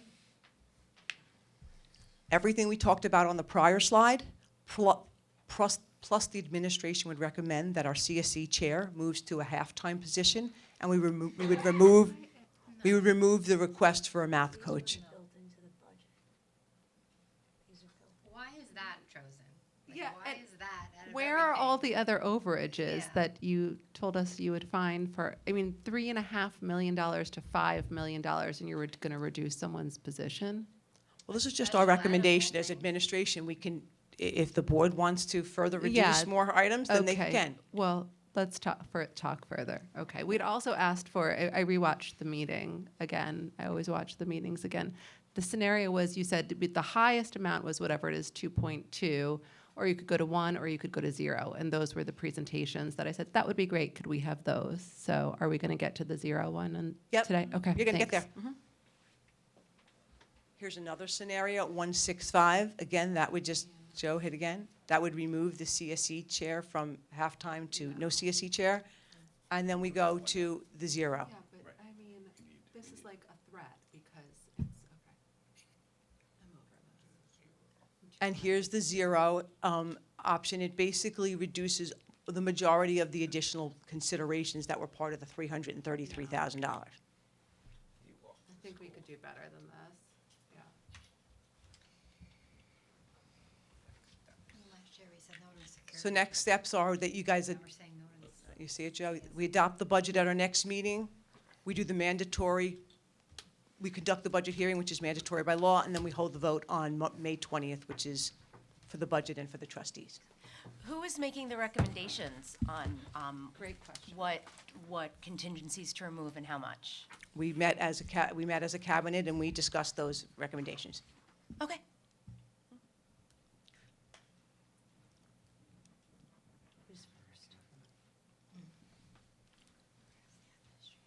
The cabinet's you, Mr. Monastero, Dr. Brody. Candace and, yes, Who else? Jen. Okay, thank you. Who's up first? Who's out? All right.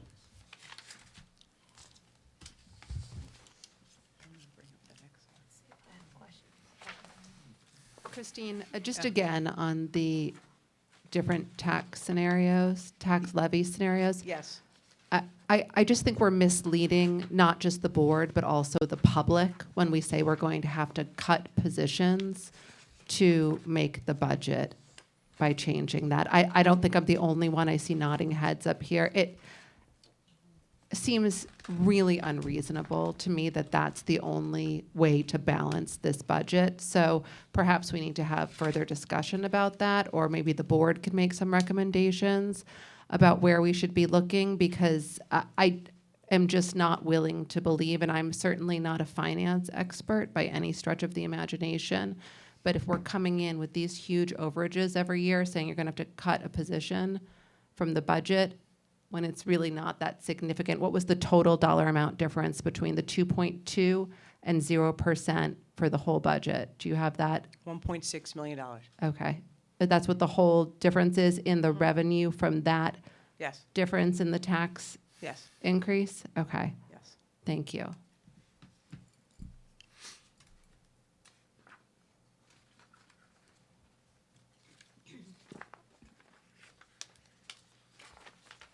So we're going to go then in order of the, the other budgets, the other budget builders, the principals and directors. Are we ready to do that? Yes. Sure. Go ahead.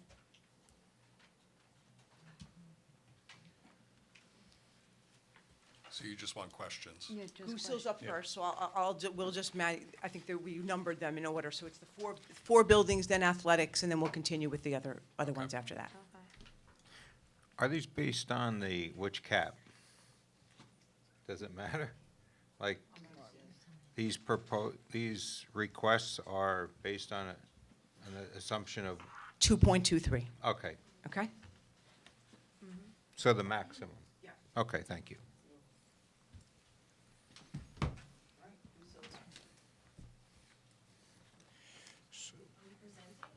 I think Just asking questions. Just for questions. Q&A. Questions. Be ready to, Goose Hill. and I'll bring up the next. I'll start. I was just gonna ask you about the reduction of the line for instructional resources.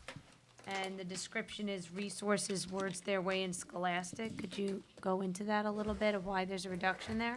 Yeah, so we took an inventory of some of the books that we had already, and then we also have moved from workbooks for the K-1 to digital resources.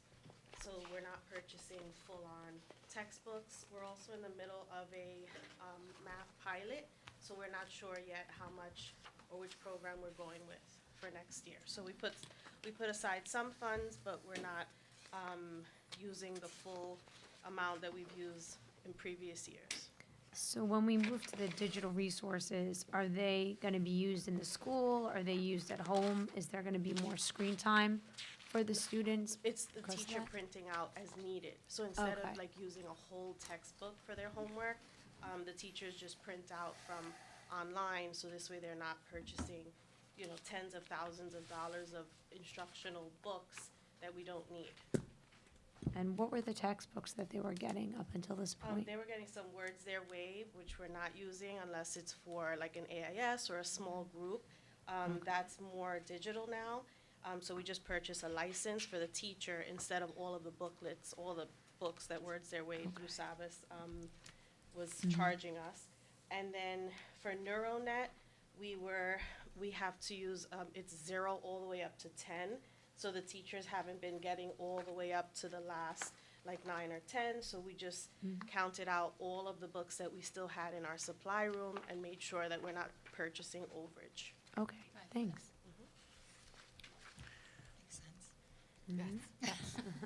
So, I don't know if you have the deck, but on page 6 and 7, are these the new asks Yes. in the new budget? Yeah. Yes. Were these like,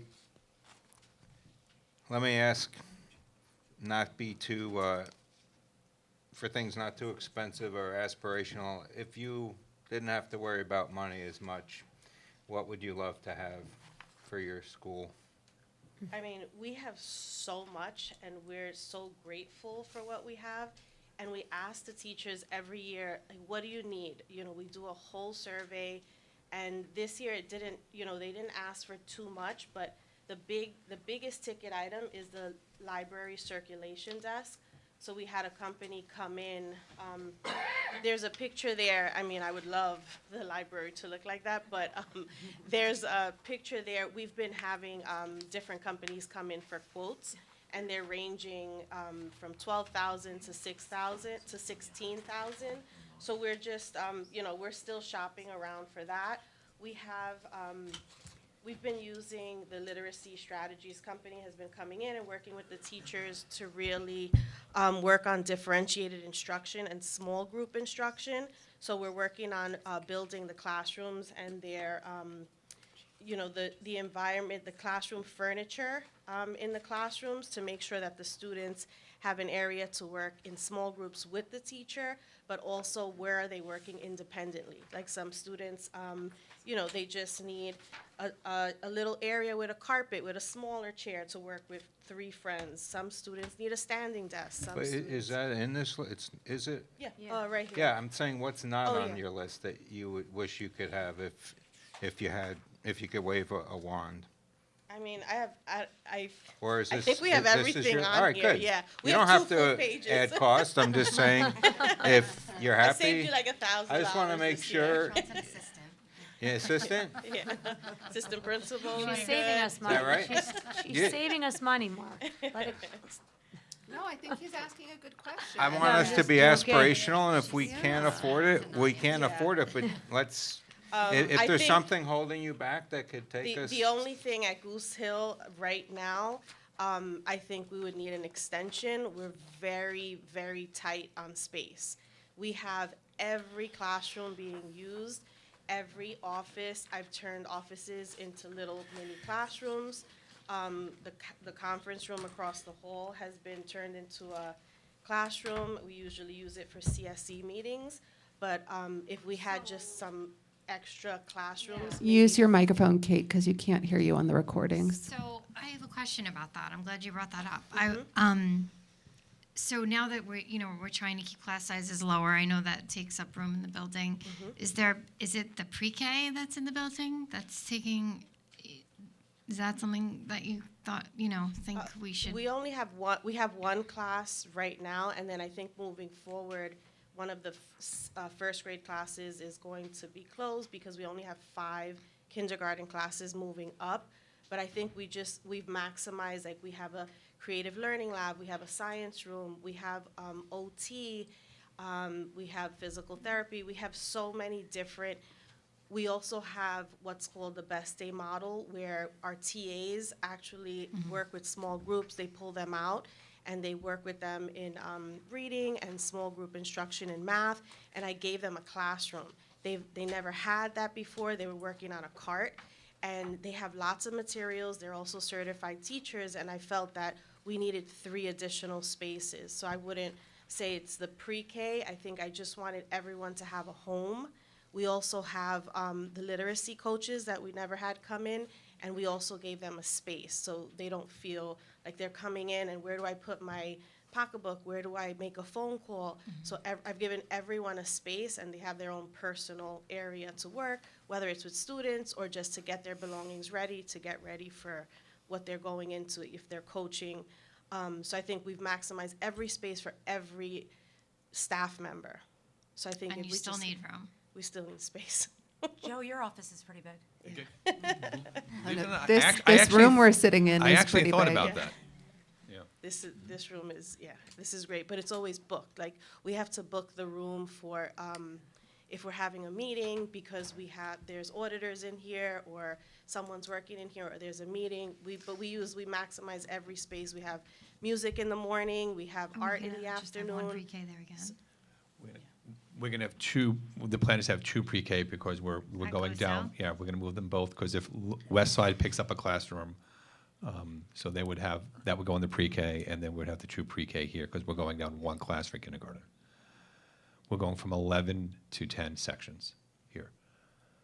Okay, well, she's saying she doesn't have any room, so I just want So because that would that we would just approved the be like, pre-K. you know. Remember, we It would be said the same as long this year. we Wish list. have- It would be the same as this year. When we approved the pre-K, we said we were lowering class sizes at the same time. So we wanted to make sure that we had enough room for our students. That was like a big thing. And we have, it was just Mark asked if I wanted anything additional. Hope for- wanna That have was new not just on the- hopes wanna- hopes I- and yeah, dreams. just- Hopes and I dreams. think it was a hopes and dreams. Hopes and dreams. We're very Well, we responsive learned classroom construction's here. expensive, so Yes. gotta be careful. So I didn't add that onto my slide deck. So that one you may not get, but stay tuned. It's nice to dream. Maybe tense. Any other questions? No, thank you. Thank you. Thank you for the Thank you so presentation. much. You're welcome. Thank you. Can I send Ms. Cosme home? I'd like to. Yes, Thank you, please, Ms. go Cosme. home. You're lucky. Thank you. All right, Dr. Barnes. Hi. Hi. How's everybody? Good. Good, how are you? Hi. Okay, I have a question. Yes. Okay, in your budget, as we were just talking about, we're looking for other places that we may want to reduce the budget. Your item for equipment, $25,000. A lot of those things are great. I mean, it looks like, based upon what you want, it seems maybe you want to do your your gym or your theater, or like, upgrade that. Could you possibly break that down into like what you really, really, really want and what you'd be okay if you didn't get? Sure. But you really want all of it? A lot of these stuff, though, 100% are real ask. There's Yeah. things that we're asking for that haven't been addressed in a very long time. So thinking about, and here, I'm just going to go over so I can see. You need the mic. Take the microphone. Oh, yeah, take the. You need the microphone. Okay. Yep. Oh, you're looking at it. I thought he. No, I'm good.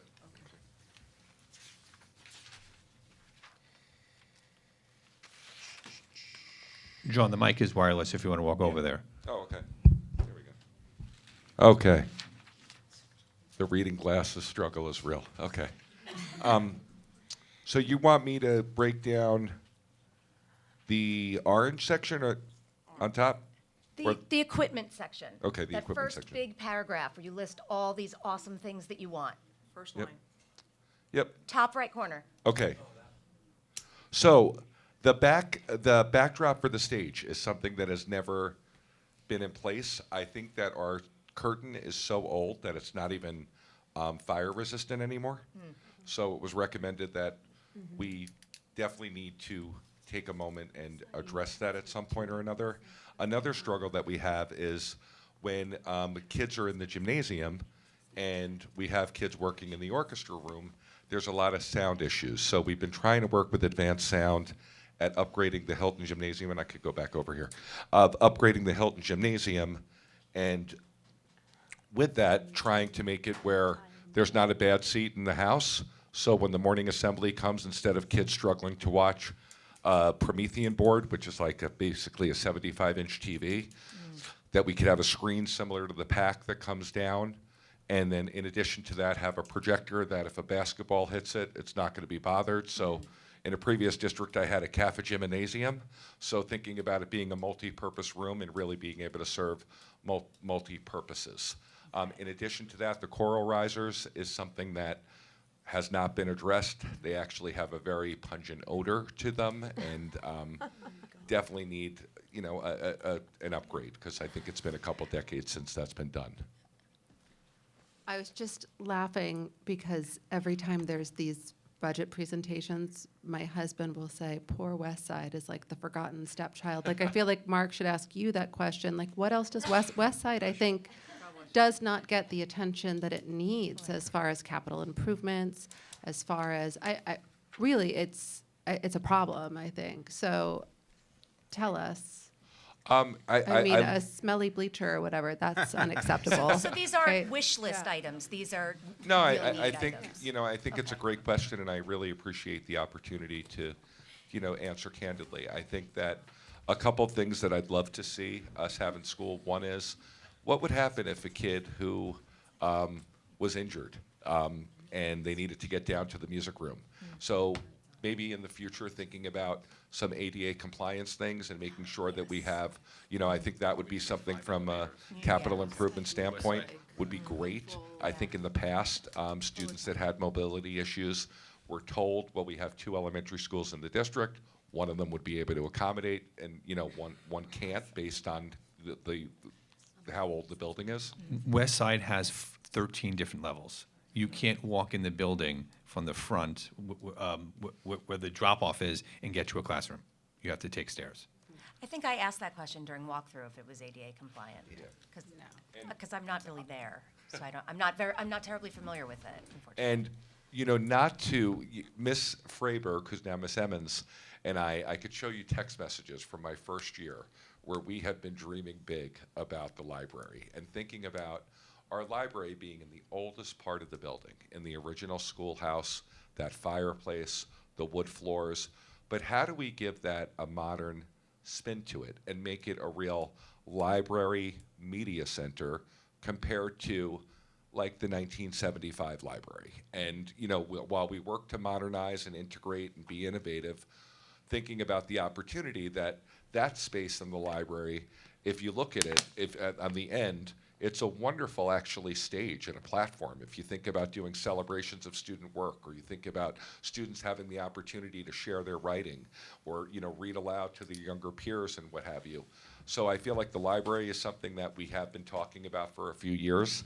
In addition, I'm really big on outdoor learning, and I think that how great would it be if we had a section with turf, where we actually had an opportunity for kids to take the learning outside, so it doesn't always have to be inside, and thinking about being a little bit more modern and innovative with how we're using the school day and how we're accessing the outside.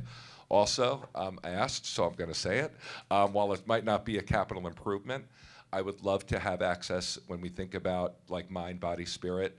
We do a great job at Cold Spring Harbor, I think, with art and music, but I'm curious what we're doing for theater and dance. And if you look at the New York State program requirements, you'll see that in grades 5 and 6, students are supposed to have access to theater arts. Students are supposed to have access to dance. It's not just supposed to be for the kids that take dance class. It's really supposed to be that we expose kids. It's another opportunity for physical fitness. So we'd also love to have a West Side service dog, and think about all the potential of kids being able to diffuse and do some conflict resolution and things like that. So I got a lot of ideas, and I'm very good at spending money. So I'd be happy to keep going. Great, thank you so much. Thank Dr. you. Barnes. And staffing, is that where you want it to be, or? Besides what I spoke about with the arts, I feel really great about, and just thank the board for the attention you paid to the class size. I think that it's a night and day difference when I look at one cohort of our kids that were split between 2 sections, and that same section split between 3. The discipline incidents have been lower. I think that in addition to that, the student progress is evident because they have more access to a reduced adult to student ratio. So that's been very, very helpful, and just something that we're very grateful for. Last question is, these are great ads and aspirational. That's what we're looking for. You didn't include them because why, you thought you'd be like, what does this Barnes think he's asking for? Or? Well, I knew I was going 27.5, I was one of the few going over, so I thought you might have had a heart attack if I gave you a $250,000 library renovation. That's what it would, well, it might cost that, right? Not if Mark does it himself. We're going to see if we can get that. All right, thank you so much. I have just a quick question. That would only be Yeah. the bathroom from the Wait, library. Heather still has questions. I'm sorry. I'm just looking ahead to the facilities budget. I don't know if you had a chance to look at it, but the current budget supports for West Side, I should have asked it for Goose Hill as well, but I didn't. Is that inclusive of all the things that you were looking at as far as capital improvements that you feel need to be prioritized? Is there anything else? Besides what I mentioned, in terms of like the ADA compliance, which isn't on there, I think, the facilities team has been working really hard. We're a very old building, and the fact that, we're up and running each day, and the way heated and just everything, they've been so proactive with putting out fires and just being immediate on the response, including when we recently had a plumbing situation. I think Mr. Monastero was there 12 minutes after I called, and, just there to assess the situation. Great, thanks. It's close to that. All right, thank you, everybody. Hope you have a good Thank night. Thank you. you.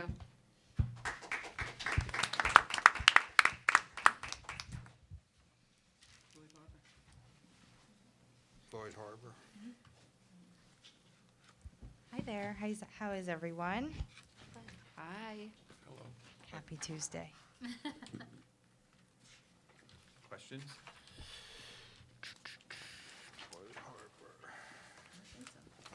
None for me. Flat.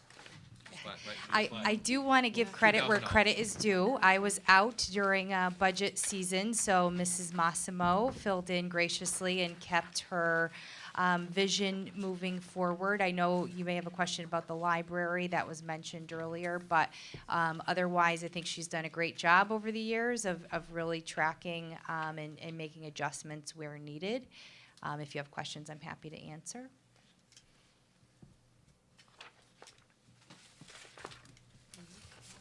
forward. No, it looks Thanks. great. I love the Sorry, I proposed feel class bad. sizes. It looks great.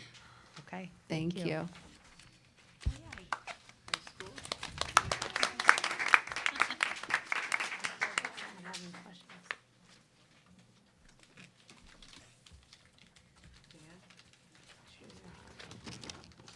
You could go home, Carissa.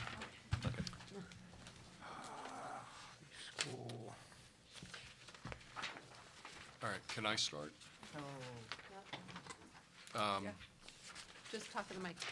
Yeah, I think last year you had expressed a desire to improve the library, and I only saw like a $9,000 increase in here, so is that what you had in mind last year, or is what you have in mind, which sounded pretty grand, not reflected?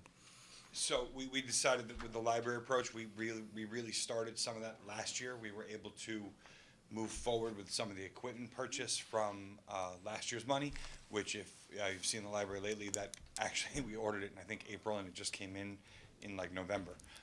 So that is the first phase of it. We ordered the circulation desk. We're changing the location of the circulation desk. There is some facilities work that has to take place that would have to be done over like a school vacation period, like the summer. So that's probably going to be more reflected in Anthony's budget. We did a lot of work in-house with moving both bookshelves and things to be able to create the space to have that library classroom where we can now have kids going down and engaging in that active research. So it's just kind of being done in phases. Okay.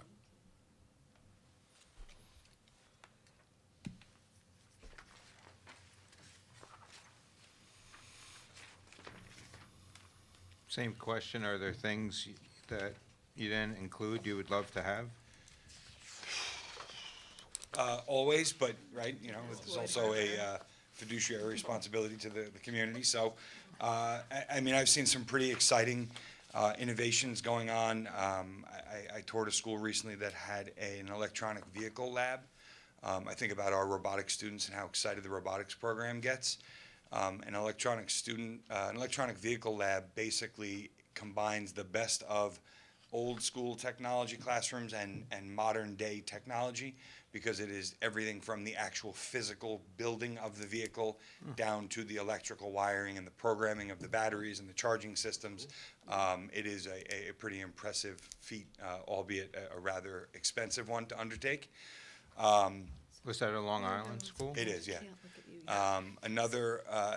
I've seen incubator spaces that provide truly interdisciplinary learning. We have in our budget this year, one of the increases is to actually give Ms. Oswald back a media section for her classroom. If you've been in Ms. Oswald's classroom, you know it's kind of like a American Ninja Warrior course. So being able to get some of the multimedia equipment out of there and into an adjacent room that will be retrofit to be a media lab, giving her both sides of an art classroom and a media lab, that is in our budget. An incubator classroom would be a classroom where you have a business class, an art class, a technology class, all sharing the space, and it goes from conceptualization of a product to the design of it, the advertising of it done by the art students, to the fabrication of it done by the technology students. And I've seen a lot of schools that do that will run their own in-house kind of like Shark Tank, where the kids will come up with an invention and actually fabricate that invention and then pitch it. So it really brings all those different disciplines together into. So, and then of course my big ticket, and I know Christine's already looking at me, is I would love to change the food court cafeteria. It's institutional, for lack of a better feel.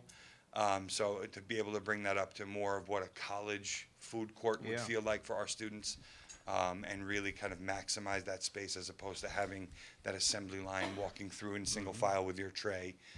But that is a rather large undertaking. Excellent. You don't want the digital board anymore? I'm working on the PTG for that one. Oh, okay. I don't want that digital board on the road. You don't? Oh. I thought you were talking to somebody in the cafeteria. You're talking about the digital board on the road, right? Yeah. Okay.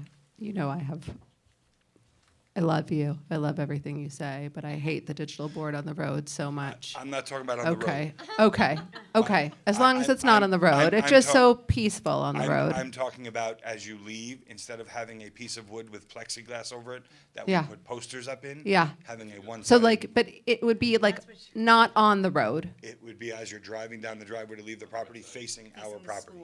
but not facing, like, not like you're driving by. Yeah, you wouldn't see it. You wouldn't see it It would driving be so people on. leaving the property would see scrolling announcements. Great, as long as it's not like, welcome to our casino, that's fine. That's how it feels to me, I don't know. I know, they have it at, well, I'm not gonna name other schools where I'm recording, but there's some other schools that have it, and it looks a little casino-like. Okay, but Understood. inside, cool, Understood. love it. So much better than that board. See, I told you, everything you say is always so smart. Why did I doubt you? Thank you. So these are three good asks, and actually, to have an entrepreneurial kind of spirit at the school, to promote that, I think would be amazing. Again, is this something we should work towards, or is this just a wish? I mean, I think these would be great ads. So we probably have the framework for something like an in-house Shark Tank. We probably would need to do a little bit of upgrading in terms of fabrication equipment. But with our virtual enterprise classes and our college business class, we already have the framework for the business side of it. The art, I mean, we have unbelievable artists in our district, and our teachers are unbelievable professional practicing artists. So we probably have that side of it covered as well. Maybe a little bit of upgrade equipment-wise for some of the digital advertisement design and branding design that would be done. But really the space to actually do the fabrication of it, to be able to come in and present in that Shark Tank. And it really has, if you do it right, it's got the potential to really be a fun community Sure. event where you reach out to people in the community to serve as the sharks, so be it. And I've seen school districts that have, large-scale versions of this where kids have actually earned patents, and schools that do it as part of like an alternative pathway. Hey, here's your Yeah. your final project is to actually get up and present in front of professional businessmen.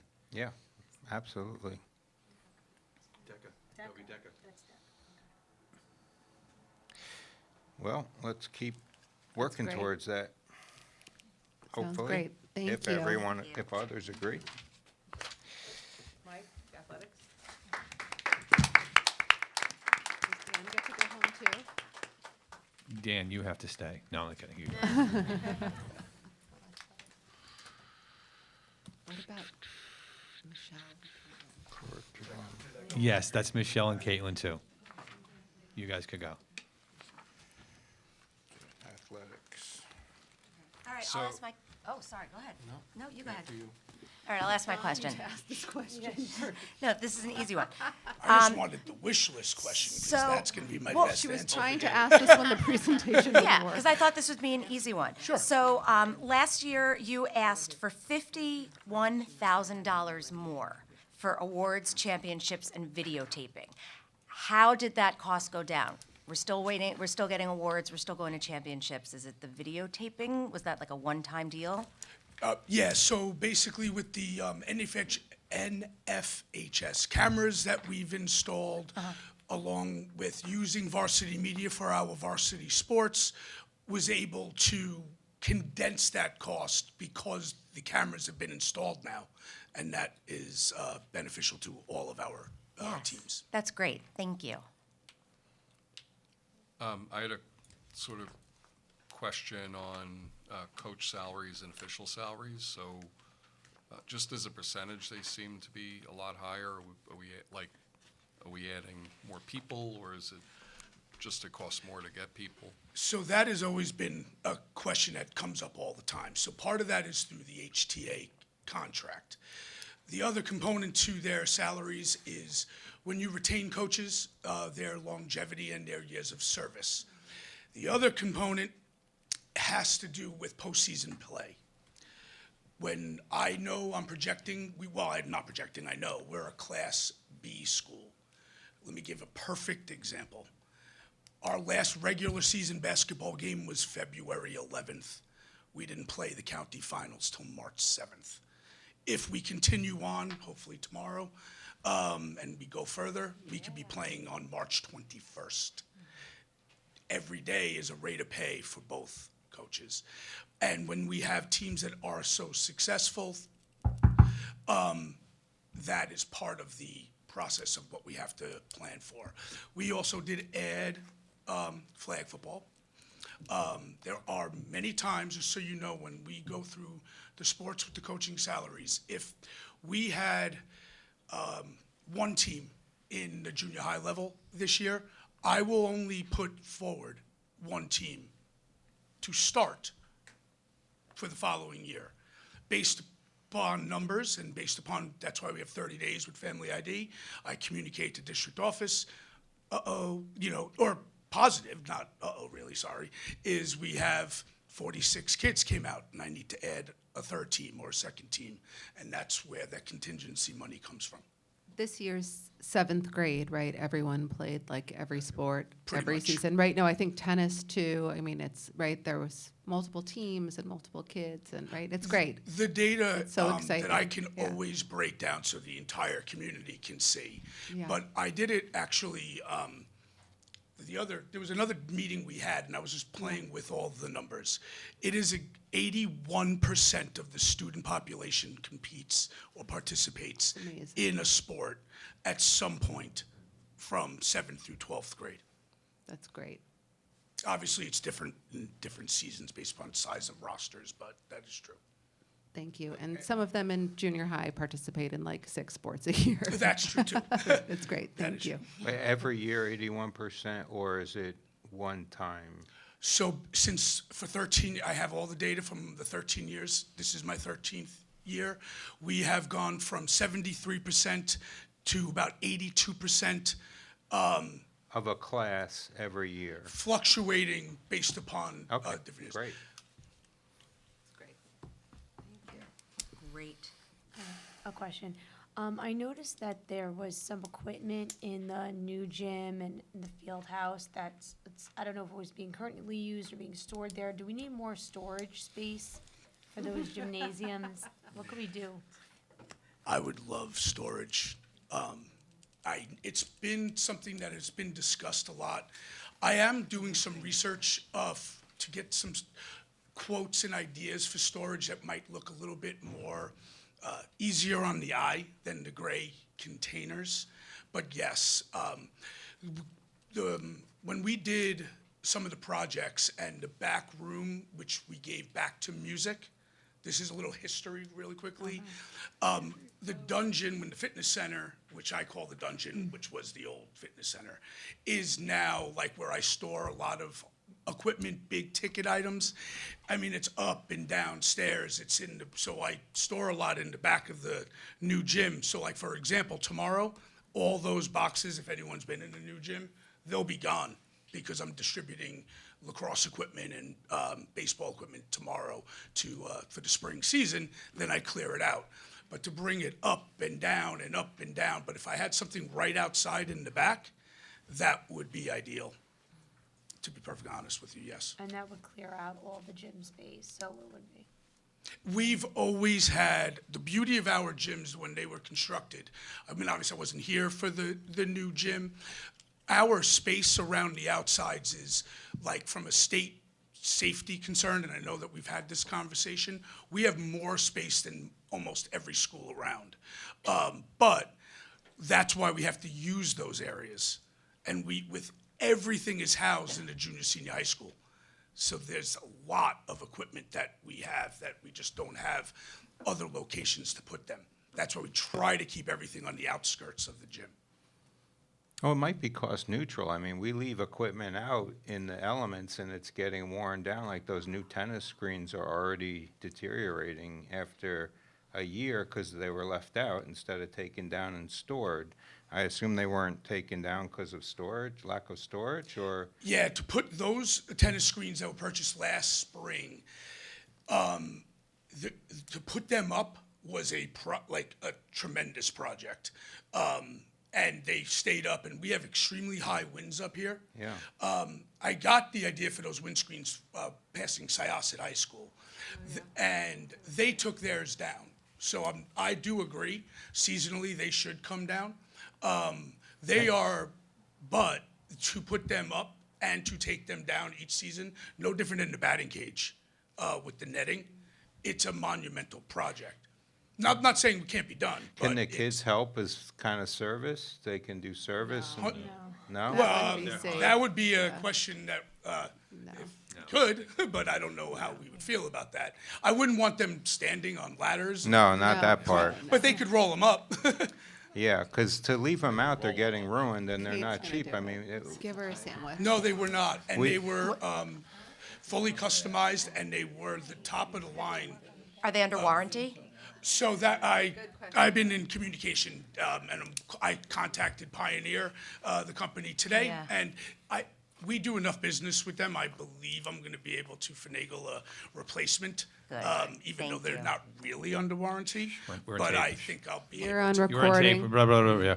I mean, you can see the screens that go, the wind go north-south were the ones that got worn. The ones that were east-west against the woods didn't have that type of wear. The windscreens on tennis courts, again, there's a lot of history to this too. Like we put them up. The first year I got here, we had none. We bought, not customized. They blow away immediately. We have extremely high winds up here. Probably And bought 'em. that area, that blows them. And we even put metal, we sent Grommets. grommet out there, not like regular zip ties, and they still blew them off. So it's just something that is a problem that I don't have a complete answer to, because I looked into one other thing, and it's just not pretty on the eyes, but seeing the tennis rackets, It looks CSH, great, it yeah. looked great. They're beautiful. It's just Yeah. the problem of the weather. But yes, I do believe taking them down seasonally, especially if I can get these replaced, will be the way to go. Great. and then Thank you. you said you had another wish list? Oh, item? no, I was joking. You don't want to hear my wish list. Yeah, we do. Well, we have a lot of projects that are coming about. There's a lot of conversations regarding the scoreboards and the bond project that is still for the indoor scoreboards. Quotes have been found and have been submitted in conversations and joint projects with the Seahawks Booster Club, of course. But I was just going to make a joke, like I would like a dome. I would love a hockey rink. Pool. you know, Let's go. you know, Well, you put a dome over the tennis court, and then we don't have to Right. worry about so, windscreens. lights on every field. But to be Oh, really, yeah, pool. Throw the pool in. the pool is a totally No. different No, no, conversation. No. No, But there is one thing to be serious, is the number of events that we host. There would be an idea that I have had conversations with Mr. Clemens once before, Joe Mendolari, lighting on its walk up to the upper turf. Yeah, that's a good idea. When we host big events, because of our one exit out, this is like the real thing. Obviously, a Yeah. dome is, I'm kidding. But we escort teams up there, and it's very dark at night. It's very easy to get our spectators out because that parking lot is so great. But if we had some additional lighting on the walkway up to the fields, and there is ways to do it, would be something I would love to see. Yeah, that Couldn't you seems temporarily do like solar That's what I was lights? gonna say, that solar stick in? lights or Well, we something, use the portable lighting that we have on campus already. We place them strategically around. It would just be much nicer if we actually had lighting. like light posts and it's on a walkway to the upper turf. That would just be a we could great do solar, addition. I'm sure less money, because we don't have to run electric. Yeah. The scoreboards you mentioned, are they in the ask or that's additional? So there's a couple of conversations there with the scoreboards. There's one that's in the scoreboards for the field house were part of the bond. I broke down the scoreboards strategically based upon what requires replacement sooner than later. And then the bigger scoreboard project is one that needs to have conversations with the district, the Board of Education, and the Booster Club, because that would be the video scoreboard that we would like to Bigger see. number, is that something we should try to get in this budget or no? Well, if we were going with the bond project first, I think that would be a nice wow if that was a possibility, because that's already there and the quotes are done. Then I was looking to potentially replace baseball, softball, the upper turf, the new gym, before the big project, because it was going to be joint. In the bond, we have set aside just under $175,000 for the scoreboard in the field house.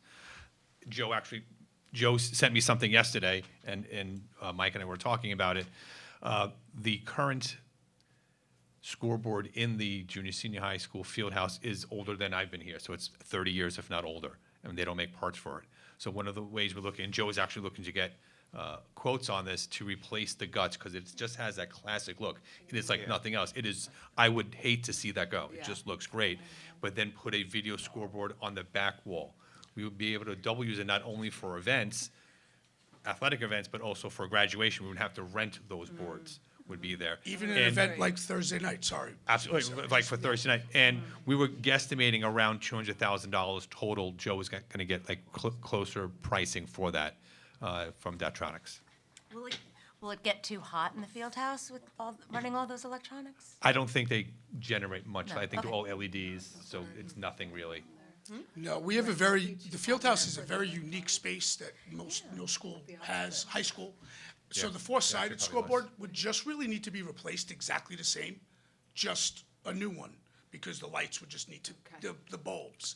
The back wall, we just want to make sure that we have a person that comes in. Daktronics is usually the company that would price things out for us, and, you know, that the back wall of the field house can hold the scoreboard. There's a scoreboard there already. So we really would just be taking that scoreboard down, maybe going a little bit bigger and putting it there, and just now, when we replace, add the video concept to it, where we already have the video scorers tables, and our students have already done a lot of the graphic work and everything through the sports media organization. So it's been fantastic, and the kids seem to really like it. Very good. Thank you. Thank you. Thank you very much. Thank you. Who's next?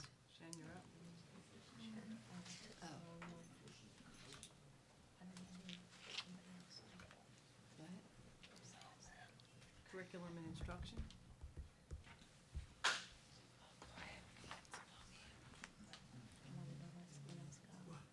That you said that.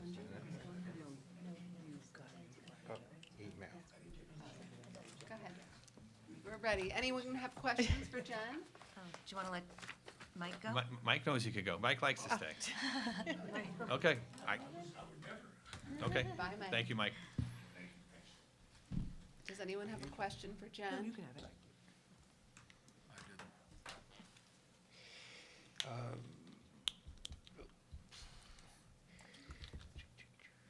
I don't. You're I- perfect, If you Jen. have no questions, I'm just going to point one thing out, one correction that I do need to make, and I spoke to Christine. In other professional tech services, where it's $60,194, I inadvertently included our UPK. It's the extra $300 per student, and that is supposed to be in a separate code. So I apologize for that oversight. So that will be reduced by about $10,800. Perfect. But that'll go into a different code. Yeah, Correct. we'll just move it to the right code. Thank you, Jen. Thank you. Great. Great job. Thank you. Jen. Thank you, Jen. Very good. Too bad Jen can't go home, though. Nicole. Hi, everyone. Hello. Evening.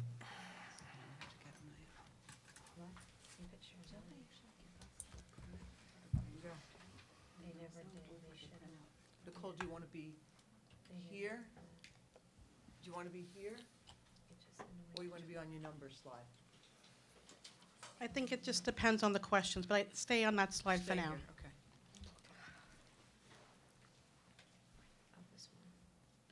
So the slide that you see right now is the proposal of an expansion of the co-teaching classrooms, and also a redesign based upon a needs assessment that I did this year.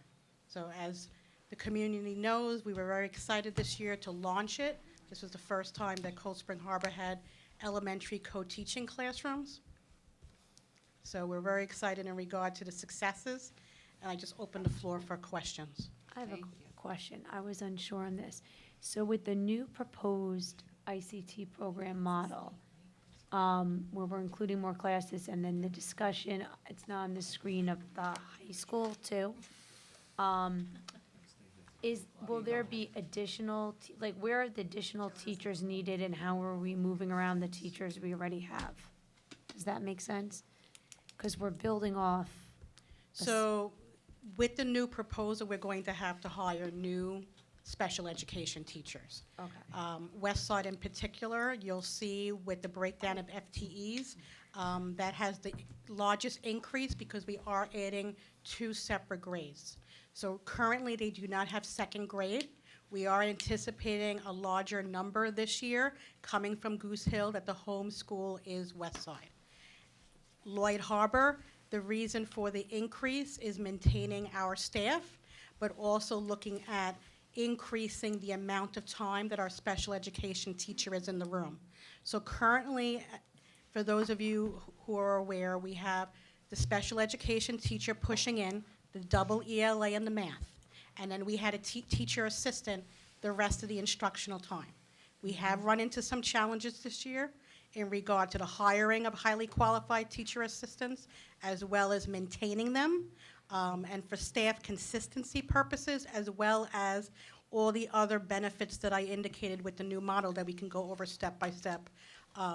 That increase of Lloyd Harbor is looking at each grade level having a full special education teacher as well as a general education teacher in the room. So that also goes hand in hand with small group size, because the big benefit of ICT for all children would be that small group learning. So it's gonna be full, it's gonna go from part-time to full-time? That is the proposal that I have. Right now, just so you know, this is what I feel as the highest level of ICT services that I'm proposing to you. So if the board would like to consider any cuts, I have other proposals, but this is what I feel it would be optimal for what our needs are right now. And like you said, Christine, 2 grades at Westside currently don't have ICT. The 2 grades at West Side that don't have it is 2nd grade and 6th grade. And as you know, we did make the commitment to our families that our 5th grade would be moving up to 6th grade. And as I shared, our incoming 1st graders, we do see a large number. Those meetings have not occurred yet. And we're hoping, the board would approve it so that we can have those conversations with our families. Lloyd Harbor does have all grade levels currently. So it would be that redesign across both schools. And the other expansion would be Goose Hill. I would like to include Goose Hill for next year, and based upon our needs, we are looking at doing grade 1 for Goose Hill, which would be a nice transition for West Side and Lloyd Harbor for the following year. What's a point on the second line, a .9 teacher look like? So there's a calculation that we have to do for FTEs. It doesn't make sense because honestly, it's like a full-time teacher. Right. But we do break it down in regard to the amount of time that a teacher has to teach and the preps and all of that. So we do look at that, and that's the FTE. In regard to secondary teacher, just so you are aware, based upon the number of students at Lloyd Harbor that are in our co-teaching classes, they're going to be moving up to the junior high next year. And then even though West Side does not have co-teaching classrooms, there are a number of students that we would be recommending for co-teaching next year.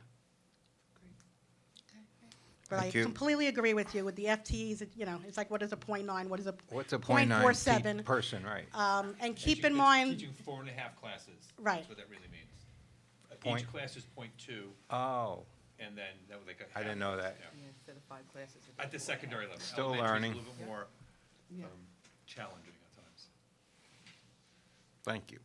Thank you. Thank Certainly you. putting dollars into instruction seems reasonable, so thank you. yes, and as you know, last year when we did launch ICT, I did reduce the budget over $100,000 to have that launch.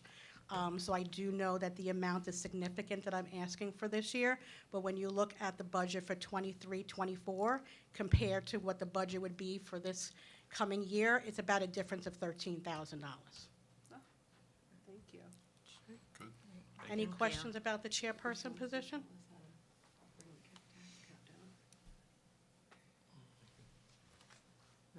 Okay. Okay. Thank you, Nicole. You Thank could you. go home. Thank you.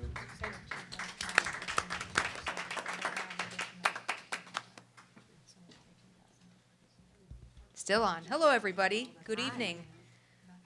Presenting to you our technology budget for next year, and I'm open for any questions if anybody has any questions. Yes? Will the new student IDs that you're looking to put, will they work with the Salto locks? Like, are you gonna have to replace the locks on the doors? Like, is everybody gonna? No. So what we're looking at is a program, so in some districts they have scholarship. We're looking at something else that's called School Pass, where students will be able to, when they come into school late, they'll be able to scan in. So it's not to open the doors, it's more or less to give them the freedom to kind of come and go, and making sure they don't have to go in and get a paper signed and do all that process. So the staff won't get those? No. Oh, okay. Yeah, staff IDs are staying the same. It's really tracking for the students, the Mm-hmm. software. Okay. We looked to do scholarship 3 or 4 years ago, but the company really went sideways, and we pulled it out of the budget. Yeah, a lot of districts are moving in this direction. We see that sometimes, in nurse's office, they'll have the kid just go and scan into the nurse's office or the guidance office, counseling office, just into different places in the building. Sometimes they use it as a hall pass. They'll go into use, the restroom, and they'll scan in there just so that there's some kind of accountability. So it really is just all how I the was district going to wants ask use about it. that. So we're not going to be tracking when they're going to the bathroom No, with no, School no, Pass, no. right? Because that is, we use School Pass at my school, and we don't track No. going to the bathroom. But I know that that's a concern that people have when they hear School Pass, that it's like hyper monitoring the No. children. Okay. Yeah, this is more Yeah. about, when kids are coming into the building, it's nice to be able to let them come into the building instead of having to go to the office and having to get the person there to Sure. sign the paper and sign. They could just scan in, we'll record everything, Yes. print out the pass, and they go on their way. It really cuts things down and also accounts and writes back in the attendance where the kids were. I was going to say, so for the parents too, could they just go in then and update their School Pass then and say, like, will be, now we'd email attendance and say, Or you could Jack just will do be it 2 through hours the- late. You could do that or do it through the Parent Square app. Okay, great. Thank you. Anything else? It's a healthy budget. It's got a lot in it, of everybody's. So the increase of $93,000 for equipment, right? I mean, we always replace laptops. Is it mostly the ID printers and scholarships? The scholarship is expensive. That's, it could be anywhere from 20 to 30,000, but also the iPads in the library. Those library iPads are for Lloyd Harbor and for Westside. Right now, they have different versions of iPads. They're out of date, so they don't update at the same time. Oh. So you can't have kids doing activities because one kid's app won't update while the others will. So we're going to get them all just new iPads as well. So Do we that's a big lease cost. them though, or we're buying them? We don't. We buy them. Oh, we do. Okay. Okay. I don't know if it goes in this budget or not, but we talked about a room having critical technology in it that needs to be kept at a temperature. We were maybe going to have a redundant, just to that room cooling system with a backup generator. Is that something you're requesting this year, or would that be in this budget? No, that's actually, it would be in a facilities. That's more of a Facilities? capital, yeah. But it's a wish list item. Okay, it's probably a good one. Thank you. All right, thank you, everybody. Thank you.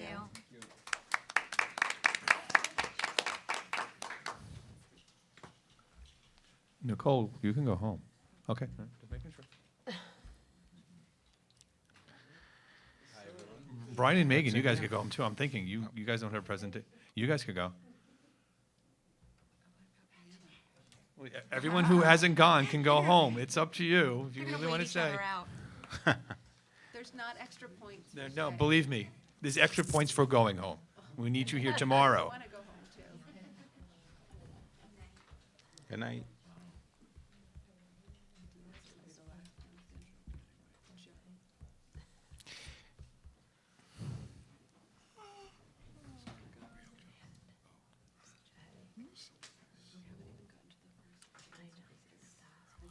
We haven't done committee reports. Committee reports. Facilities is up. Okay. Who has questions for Anthony? I understood it. You understood, everyone? There's two, let me just say, there's two slides here. It's the operation of our plant and the maintenance of our plant. So this is, I guess we'll start at the operation of the plant.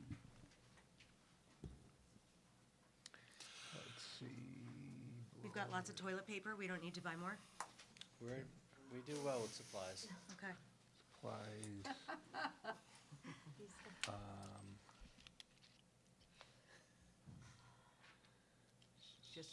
I was just going to go to the next slide, just so, because there's a lot of utility costs on here.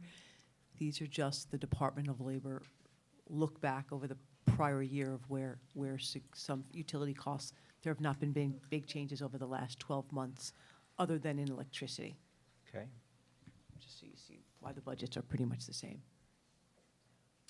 Then we go to maintenance.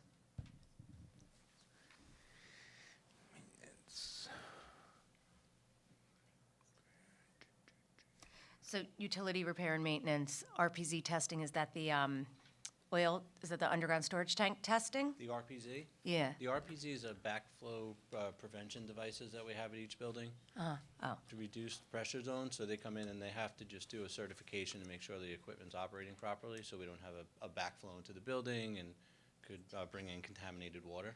oh, okay, that's good. We're actually scheduling those pretty much in the next couple of weeks. So the first one, we build in a line for overtime. How much overtime last year did we actually accrue? Do you know? Overtime last year? I'm just curious. Was it around 75 or? Okay, that's close. Okay. I don't think I have that in my information. It's okay. Oh, Miss no, it'll come up. Ms. Costa said it was very close. And then, Which is what we base our Yep, our makes budget on sense. going forward. so so in terms of, we just discussed about maybe cooling the stack room, building a backup, like generators. Would that be in this type of budget or a different budget? We're talking about the knock? Yeah, Yeah. that's what he's talking about. Yes. It could be built into this budget if we're just talking about the cooling portion. Yeah, to make sure if the power goes off, that room stays cool. Yeah. That's something that can be built into. How does the our- Can't that equipment be, run if there's can't no that be power? remote now, too? I'm sorry. Can't it all be backed up remotely now, too? I wouldn't really think that would be an Anthony question on that. Oh, So, okay. so like our phone system, our network all operates out of the junior, senior high school. And actually, Rihanna, if you want to jump, I'm Yes. jumping in my old role. So it all operates there. So if the high school loses power, we have certain things that are on generator, certain things are not. We discussed looking at the generator that was installed at the junior, senior high school to put that, the knock on there. Currently, we do have generator power, that little generator out in front where the driver's ed car parks, that cooler, but it's not large enough to operate the AC unit. So depending upon when it goes out, if it's the middle of the winter, we literally open the door, have a fan in, it's fine, because it's cold enough. If it's during the summer, we have to do other things, and we have to power down certain units and the like. It produces quite a bit of heat. So we talked about putting that on the generator that was just installed. And I think we got, Anthony, correct me if I'm wrong, about a $30,000 cost tie in? to Yes. tie in from that generator to there, that everything would be on that main generator. Because if that room overheated, what would the cost be to replace everything? We have a lot of things backed up that they would, not backed up, that they would automatically power down. Yeah, you're right, they're expensive. So we should maybe get in front of that if we could, right? Yeah, and just to clarify, the quote that Joe's talking about is for tying everything in to the new generator that's added on to the new addition. They feel that the capacity is in there. It would put the entire knocked operation into that. So when we lost power, it would bring everything, it would keep everything running. But AC, I'm not, equipment. yeah, I'm not looking for that multi-million-dollar.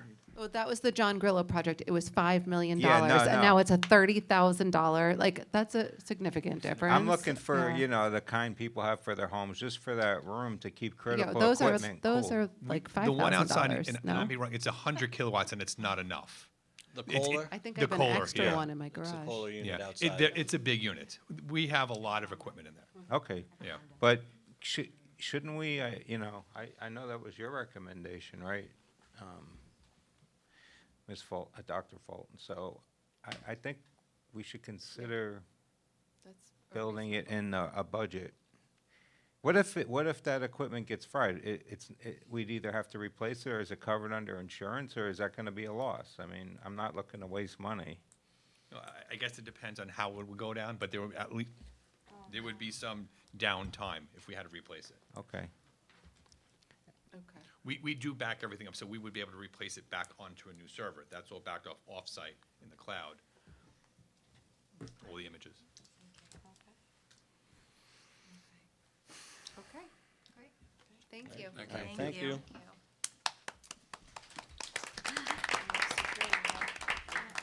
Security?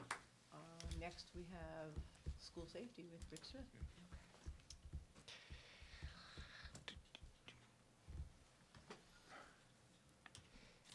Here we go. Good evening. Hi. How are you? Good, thank you.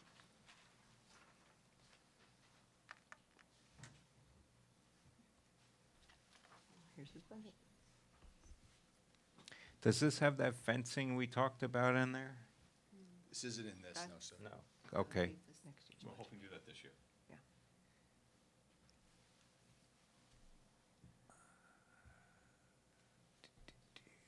What is a charter bus inspection consist of? I'm sorry? The charter bus inspection. You gotta ask in the microphone. I'm sorry, the charter bus inspection, Kate asked. Yeah, Just so, curious what that is. sure. When I came here, what we're doing now is whenever we do, field trips, they're having the guards do some type of inspection sheet, which I feel is a liability. They're not really trained in that. They're actually signing it.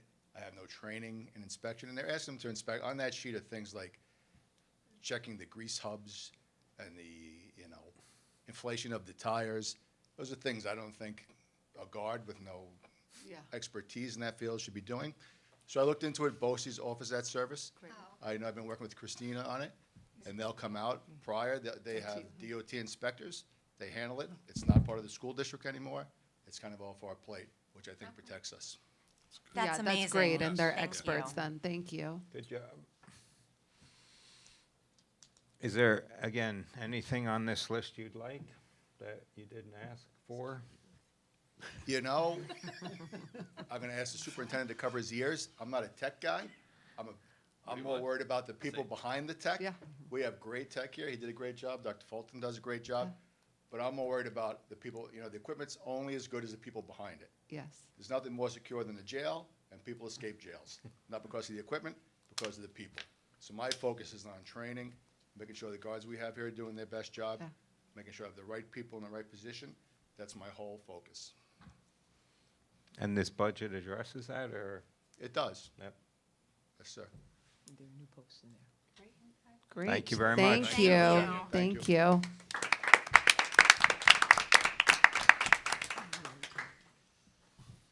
And last but not least, are just any other codes that we may not have spoke about in this process, if you want to.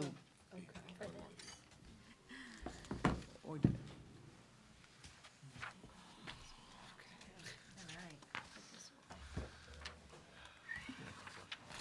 Oh, I'm not gonna work for 3 weeks, Go, okay, good. at least. Okay. Was that it? Oh, That's it. great. If you- Thank you. Thank you, everyone. Okay. So, we're still like at the beginning of the meeting. Stand for the pledge.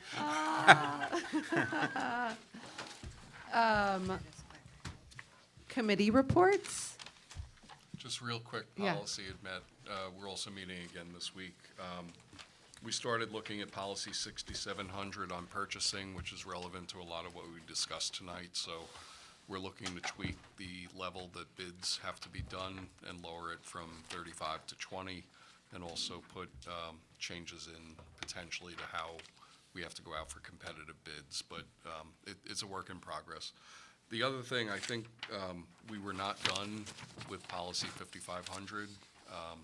I think it was on for a second read tonight. We may need to pull it because we're waiting for council advice on one item. Okay. That's the Thank you. policy around student information. And we're meeting again on Friday. We're meeting again Friday and we'll resolve it. We'll put it back for the next meeting, so. Okay. which Thank one? you, policy. Policy, you work the hardest of any committee. Thank you. Religiously. There's another committee meeting, sorry. Oh, go ahead. Professional Professional development. I'll try to keep it You're quick. also valuable. Thank you. Just complimented them so much. Okay, go ahead. We met on March 3rd.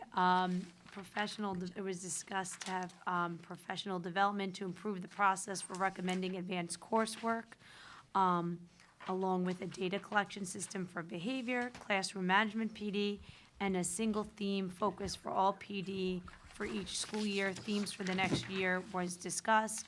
Some takeaways from our discussion were that staff enjoy time collaborating with colleagues. They like choice in PD offerings. Topics of AI and Canva continue to be highly interesting to staff. And it was suggested more time to practice what was learned in the workshops. We also discussed the overall improvements in the surveys returned now that we're using QR codes. So that's it. Anything else, Jen? Okay, thank you. So we now are going to move to the first audience to visitors. Cold Spring Harbor Board of Education and Administration welcome your attendance at board meetings. Audience to the public affords residents an opportunity to address the Board of Education on both agenda and non-agenda items. Each resident is allowed to speak for 3 minutes. This is not the forum to discuss student or staff-specific issues. Please contact the district separately on these matters. Yes, Mr. Larson. Come on down. Thank you. Hi, Joe Larson, Lloyd Harbor. I would like to request audience to visitors get moved to the top of the agenda so that there's somebody I can talk to here. Yeah, you know what, it used to be, I thought that it was earlier typically. No, Didn't no, I we- mean the very top, so there's at least people, no, I'm just Oh, it was kidding. just so like everyone who showed Yeah. up was here? Yeah, Yeah. listen to me. Yeah, But nobody's here. perfect. So no, seriously though, my point, Yeah. my real point for this evening is though, is for the last several meetings, we continue to see black shirts show up, but there's no explanations for what the reason is on why this is happening. There's nothing shared with the community on what's the sticking point with the negotiations. I would have hoped maybe that a black shirt had been here, that they could stand up and say, like, what is unfair about the contract? What's unfair about the negotiations? Because we all saw the Newsday article where we are the highest paid teachers, you know, and I did my own little research, but so if it's a money issue, I'm not sure what that is, because if we're the highest paid, where are we gonna go from there? But if you look at our rankings, we're ranked 27th, so why are we the highest paid, but we're ranked 27th? So if it's a money issue, I'd love for somebody in a black shirt to explain to me why they deserve more money when our rankings are not consistent with what we're paying. And if that's not the issue, can somebody just explain what's going on with these negotiations? What are we doing that we can't get our teachers a contract? Dennis, I have a question. So we can't answer that, but are community members able to attend like an HTA meeting and ask them? So that would be under the rules of the teachers' union. Can you give Dennis a microphone? Yeah, give Dennis the microphone. Supposed to share with you. I mean, that would be governed by the rules of their organization, so I would have to look at the rules to make but I would suspect they're probably closed, you know, Yeah. given that most teachers' organizations would have a closed meeting.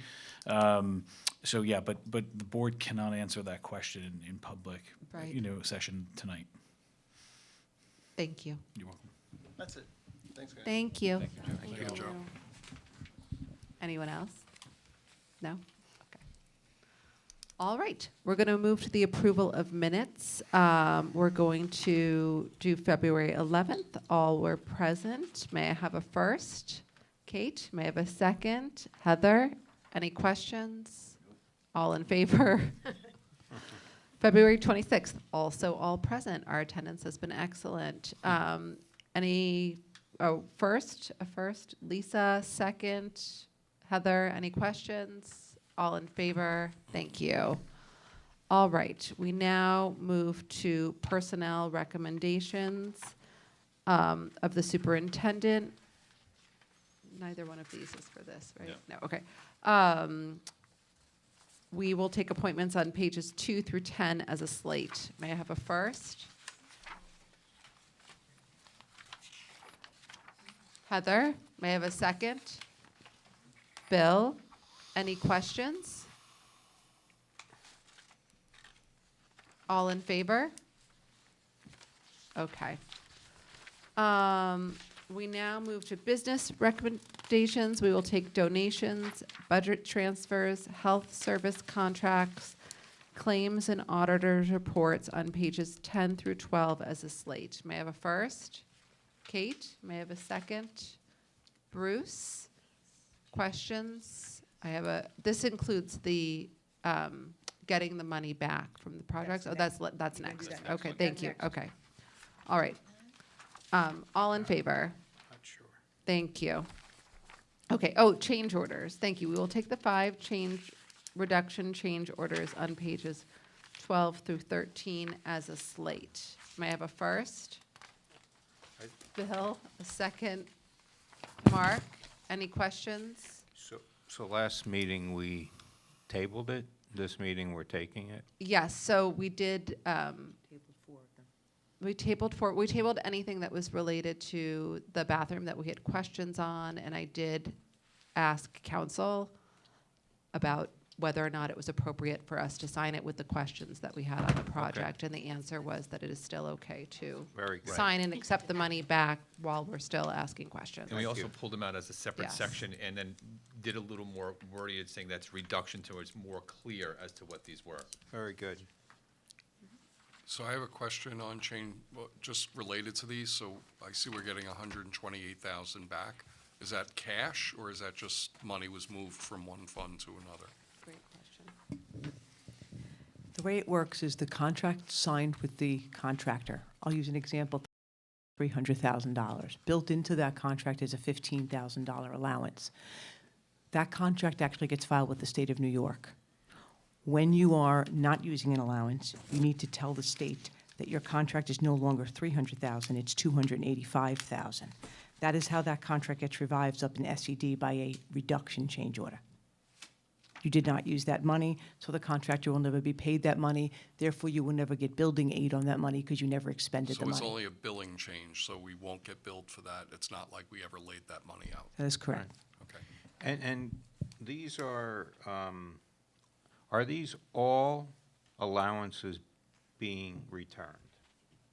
All these numbers? Yes. Because how much do we have out in allowances that we got this much back? Right, that was going to be my question too. What else is out there? Each contract has a different allowance on it. It's on the building plans that are developed by the architect. So each plan and contract bid document has an allowance built into it. They could be different is the answer. Yeah, because, I mean, bathrooms, kitchens, cafeteria, just on item 1 is 58,000 returned.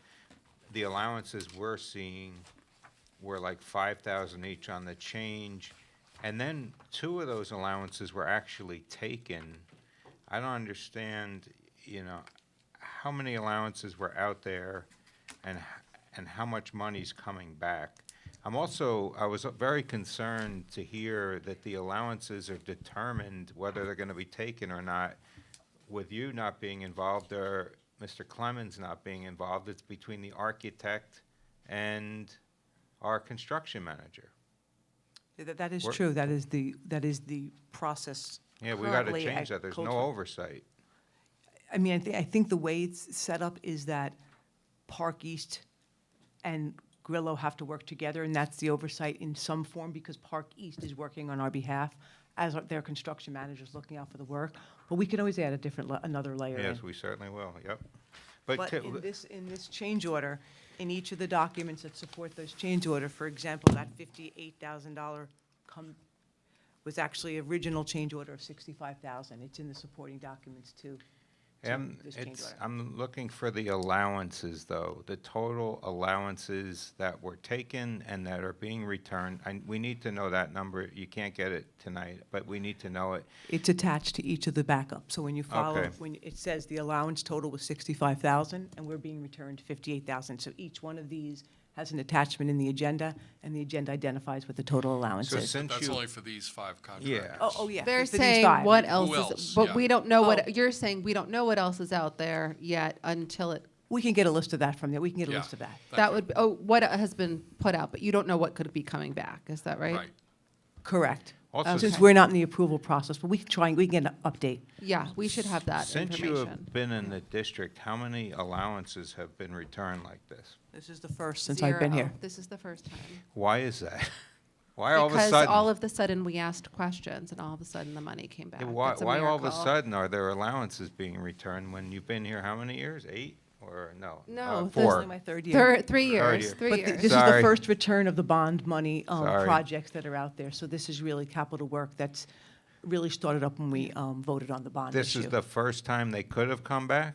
Yeah, they're closing out these vendors after completing all the work. This is part of the closeout process. Have there been other items closed out that we have not gotten allowances back?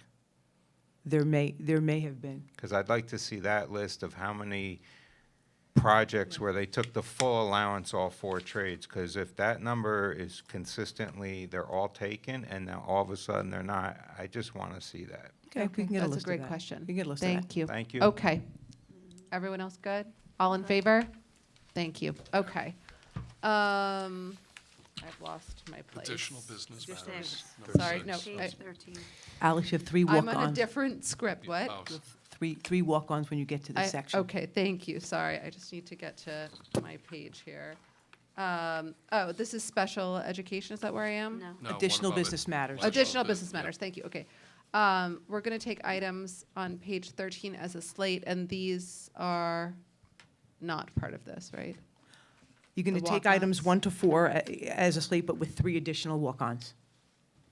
I don't I have have 3 two. walk-ons, I What's- only have what's 2 the- walk-ons. Okay, so the three walk-ons are the literary lunch author, the stipulation agreement that was being signed, and the Attorney General letter. I didn't think we needed anything for the literary luncheon author. As a matter of fact, I noticed that I signed something, I was gonna ask you about it, but They signed the contract and returned it today. which contract? Authors Unbound. Is it a fee, the contract? Alex, did you here, this was an email that just came in, like, during our, What's this one? It wasn't insurance coverage again for the author? was No, it? it wasn't insurance coverage. do you want to see it? Oh, okay, okay. Oh, yeah, that's the indemnification agreement for the author.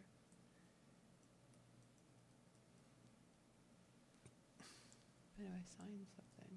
That's what you said. That's what you signed. What is that now? Just came That is in. the indemnification agreement that they were given to sign as part of their coming on campus. And insurance information, that's what it says. I thought we were in, It was all in motion. I mean, it was in motion already before. I mean, I didn't know if they weren't signing the indemnification. They returned it today. Do we need that? I mean, they're coming, we do it for all of our vendors that are coming on site. and what exactly is the, like, what is their insurance? Not coming on. How much is it? So exhausted. I'm not understanding the question. Like, okay, so what kind of policy is it? You're saying they need insurance? Is it like $2 million policy? What is it? The indemnification agreement says they need insurance, but we didn't necessarily say that you need all the insurance in place. We What just need the insurance does it say they need? Whatever the nicer recommendations are. What was that specifically? I have to We look. had, There's a list of them, so $2 million, there's a list of them. See, that's They what I'm made almost saying, all the, 2 I mean, million. Northers Unbound made all the requirements pretty much. They were close. but weren't you instructed that we didn't need to have this level of insurance on a author? And you were They- told to cease and desist from doing They that? already provided it. They already gave us the document, the certificate of insurance. No. All right. Just came Yeah. through. I'm out of my mind. this seems to be something that we have to discuss because I don't want to go off topic, but I think International Night, there was a lot of things that didn't happen, like a mariachi band and henna tattoos because of insurance reasons. So this just has to be something that we're looking at because a little mariachi band's not going to have a $2 million insurance policy, nor do I think that we need one for them to come here. No, I know. We had a resident who couldn't have parking because they couldn't get Yeah. enough insurance for their daughter's wedding. I mean, it's becoming out of control. It's like pretty much we won't be able to do anything because, I mean, we had the whole remembrance table here. We didn't have any, and we didn't have any insurance. Right, no one asked don't for think any Helen Patton insurance for came in any of with those Helen people who came. insurance. Right, Yeah. Helen Patton's insurance, nothing, right? Did we have that for Helen I Patton? just I don't didn't remember see anything for signing that. that. No, it just doesn't seem consistent either. I'm not, Yeah. I don't know, I think it needs to be addressed, something needs to be Okay, done. so we're saying we don't need any insurance for, I had, my understanding was that that was taken care of prior to this meeting. How would- we definitely discussed not requiring that level of insurance. And we discussed it. We didn't even check that they even met all the requirements. They sent in something, we just accepted it, but we were looking for the indemnification agreement. Were they told that if they didn't get on the agenda tonight, that the author wasn't going to be able to speak? I never said that to them. Okay. All right. I don't even know where I am now on this. I'm floored. I'm afraid that if we don't do it, can we, is it gonna Well, mess them up? It's ultimately up to us if we allow it Is to it? go up to the board. I don't even have it in front of me. I don't Okay. have it as a walk-on item. I was told it wasn't going to be part of the meeting. I'm not thrilled. All right, well, I was handed it as a walk-on from Liz, so I'm. Okay, not I sure. I don't have it, though. Could I have it so that I can walk it on to the meeting then? Yes, do you have the other two? Only because Well, Joe gave this- them to me. they- At 7:29, she said she just got it, so we didn't have it when we Did you pass that down? started at 6 o'clock. Okay. All right, so where does this one go now? This is, Additional business So matters. we're in section 6, additional business matters. so we have, I need a motion then to add to the slate the author for the literary lunch, the letter of agreement with the Office of the Attorney General, and a stipulation agreement settlement with a particular employee dated March 11th, 2025. The board president is authorized to sign the agreement. Can I take them all as a walk-on together? Or do I have to do them individually? I can do them individually, I think it's better practice. Okay, so may I have a motion to add the literary lunch author to this slate? Heather, second. Kate, all in favor? May I have a motion to take the letter of agreement with the Attorney General's office and add it to the slate? Is that what I'm doing now, or Given the importance. I would- vote on it separately? I would vote on it Okay, so I'll add that, we'll do that later. So let's add this, well, let's just add the literary lunch and author to the slate. We'll do the other two separately, okay? All in favor of taking items 1 through 4? I have a question. I'm sorry. 5, okay. So we have in there a telephone contract, and it talks about an audit of equipment, and they get half the savings. What is this, and why can't we do it ourselves? I'm going to ask Anthony to speak about this vendor and this contract. Anthony, you still here? Do you know what the details are? This vendor goes through all of our bills, which we've attempted to do, but it's difficult for us, our staff, to devoting the time to get this done because they're on the phone, they're holding on. This company comes in, they go through, see if there's lines that are no longer in use, or if we're paying too much or paying for services that we don't have. And then whatever money that they save, they get their percentage for saving us that. I looked into this briefly myself with, I guess, other clerical that were here in the past, and it was just too difficult to try to make any progress with that. How many lines do we have that we wouldn't know what is in use anymore? Like, shouldn't there be a good way to keep track of that? Well, when I first got here, I found an old list, and we started to try to track some of them down. We could verify, but there are some that don't give locations, their numbers. We've tried calling numbers, and we don't get anything. We have a list of about, I believe we're in the upper 20s, maybe 30, if I have that right. Of like cell phone contracts? Oh, no, these are like landlines throughout the district, like actual, like, the regular phone lines. So, It's like there's some phone ringing in a boiler room. Yeah. And we We're think that paying the for the money line. we save is going to be more than the money we're paying this service? I think Well, it's it's a a percentage contingent fee. of the They savings. just get half the money They get save. half the sa, but, They only so get how what do they they save calculate us. the savings? The cost of that line for the month? And then we kill the line, and then they get half the cost one time? It's for the year. Oh, for the year. Yeah, right? It's money that's saved. Yeah, I don't know. think we're laying out money for the service and then. No, I get it, but what's the calculation, like the cost of the line over a year, and then they get 50% of that savings? Like- Well, I believe it's based out of their monthly rate. I don't think it's calculated fully on the year. Good, so it's 1 month, as long as the terms are, it's all contingency, so it's upside. We'd be interested just to know what Yeah, we I can saved, get I some guess, more afterwards. This is, Yeah. yeah, thanks, good Um, question, Bill. It's So. an odd item. Sorry. I No, guess. I'm just saying, is it getting so So- overtired I know or it's- is it getting weird? Yeah. Right, right.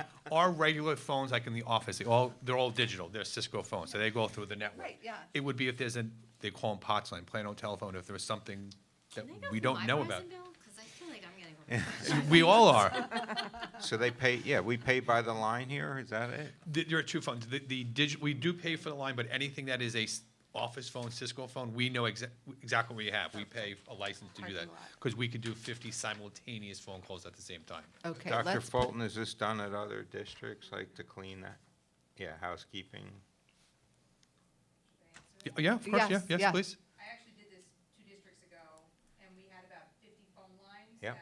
But we purchased them through BOCES, and BOCES was able to provide us with a list of the lines, so I kind of went around to each school and started to like checking the demarcs to see which ones were still active, and we traced them back to whether they went to alarm, so it's a very tedious process, but you have to have the time. Yeah. If somebody's gonna come in and do it and save you that money. Yeah. then every year going forward, you're saving that money. Terrific. That's great, thank you. So I Thank just you. want to clarify one thing. The savings is the monthly savings for 12 months, so whatever that is. If it's $100 a month, it's $1,200 for That's the what year. I asked, yeah, and Yes. he You said get half. it's so, Yes. it's 600. not, It's it's, only for 1 year, so the year, like. Yeah, so after that, you Okay. save, yeah. But then you're not paying it moving forward. Right. Okay, Right. It's we're always a spending a savings. lot of No, time on it's a good, this. Yeah, it's always a Okay. savings. Okay, it's interesting, but it's also late to spend this Yes. much time on Good it. job. Okay, thank you, okay, all in favor? Thank you. Okay, so now I'm going to take a motion to add the letter of agreement with the Office of the Attorney General as a walk-on item to the agenda. May I have a first? Bill, second. Lisa, all in favor? This is just to add it to the agenda. Now, we're going to vote on the actual letter of agreement, which is available on the website for anyone to read, or will be available on Will be will be available on the website. By the time you're listening to this, it will be available on the website, right? Yes. Okay. Later today. May I soon. have a first? Right. Heather, second. Bill, all in favor? Okay. The second item we're going to add, take a motion to add to the agenda is a stipulation agreement that I just read before. May I have a first? Bruce, second. Kate, all in favor? Thank you. And now we're going to vote on the stipulation agreement. Should I read it again? Yes. Okay.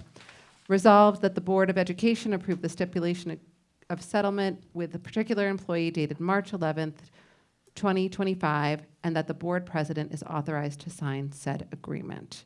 Did I already have a first? No, may I have a first? Heather, second. Bruce, any questions? All in favor? Thank you. Okay. If we're doing board voting, can I ask for permission by the board to review video of kids exiting the school? I think that's in the discussion portion at the end of the meeting. Okay. We I are, didn't know if we had to do voting stuff now. oh, okay, no, I'm just- we just vote as we go. We'll vote Okay, as we go. vote as I'll we I'll go. give you the high sign when it's your time. Thank you. You're welcome. Okay, so special education reports. We will now take CSE, CPSE approvals on page 13 and 14 as a slate. May I have a first? Lisa, second. Kate, any questions? All in favor? Thank you. Okay, we are now going to move to a second reading and the adoption of the following policies on page 14, but I think I need to take a motion to remove one from the agenda, to table it. Table.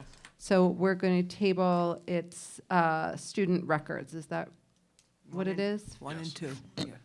1 and 2. 1 There- and 2, There's okay. a policy So- and Oh, there's policy and the and the R, yeah, regulation, I thank you. see, okay, so policy, I'm looking for a motion to table policy number 5500 and 5500R, the regulation related to that policy. May I have a first? Bill, may I have a second? Lisa?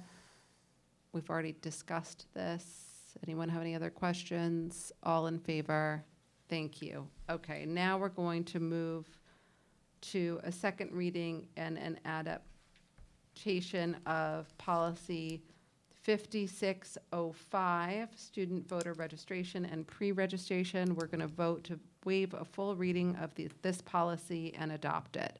May I have a first? Heather, may I have a second? Kate, any questions? All in favor? Thank you. We have a second audience to visitors. Any takers? No? Okay. Thank you. We're very tired. This agenda includes financial reports on page 14, and these reports are for informational purposes, so no vote is necessary. If needed, Ms. Costa will answer any questions from the Board of Education and public. Feel free to call her in her office. Mark, this is the second discussion section of our agenda. I open the floor to any other discussion items from members of the Board of Education. Yes, I know. Given the time, I will relent and pick up these important topics next meeting. I hope it's not too late. Anyway, I'd like permission by the board to be able to review video of students leaving the junior, senior high school for the purposes of seeing how many are using the yonder unlocking stations at the end of the day. Given the money we dedicated to the program, I just wanted to do my due diligence as a board member. Creepy. It's creepy. It's a. Dennis, It raises a. microphone, Sorry. yeah. Oh, sorry. There's something more legal than it's creepy. You know, the request raises a couple of legal issues, and so it concerns me. Not, obviously, Mr. Valenti, I'm sure. The purpose behind it is for the betterment of the community, but it does create issues relating to FERPA and relating to a sole. I'll save board everyone member. time. I withdraw the request. I will go based on, and I won't take up the time now, about my research on this program, and we will discuss it next meeting. Needless to say, I'm disappointed. Anyway, last on Italian, how many people are we up to in Italian? We had 5 for first, like they want to take the class, and 3 as alternates. If they don't take something else, they get. How low a number would we still run the class? Because I do want us to get a third language off the ground. Some of that depends upon how the other numbers pan out and what resources we have in the building, the FTE. So we're starting that tomorrow. So we could take that. That's, I have to Okay. say, on the low, having 5.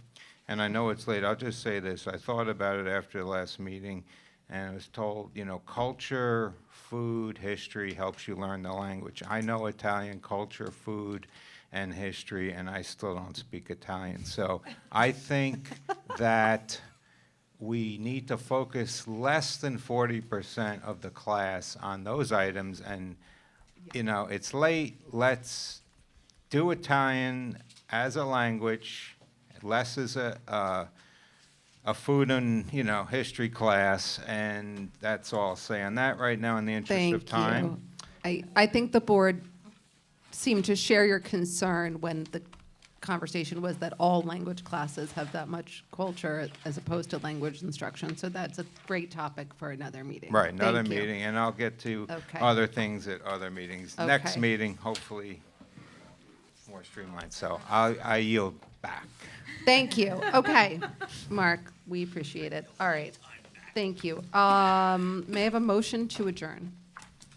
Lisa, may I have a second? Bill, all in favor? Thank you, everyone. Good night.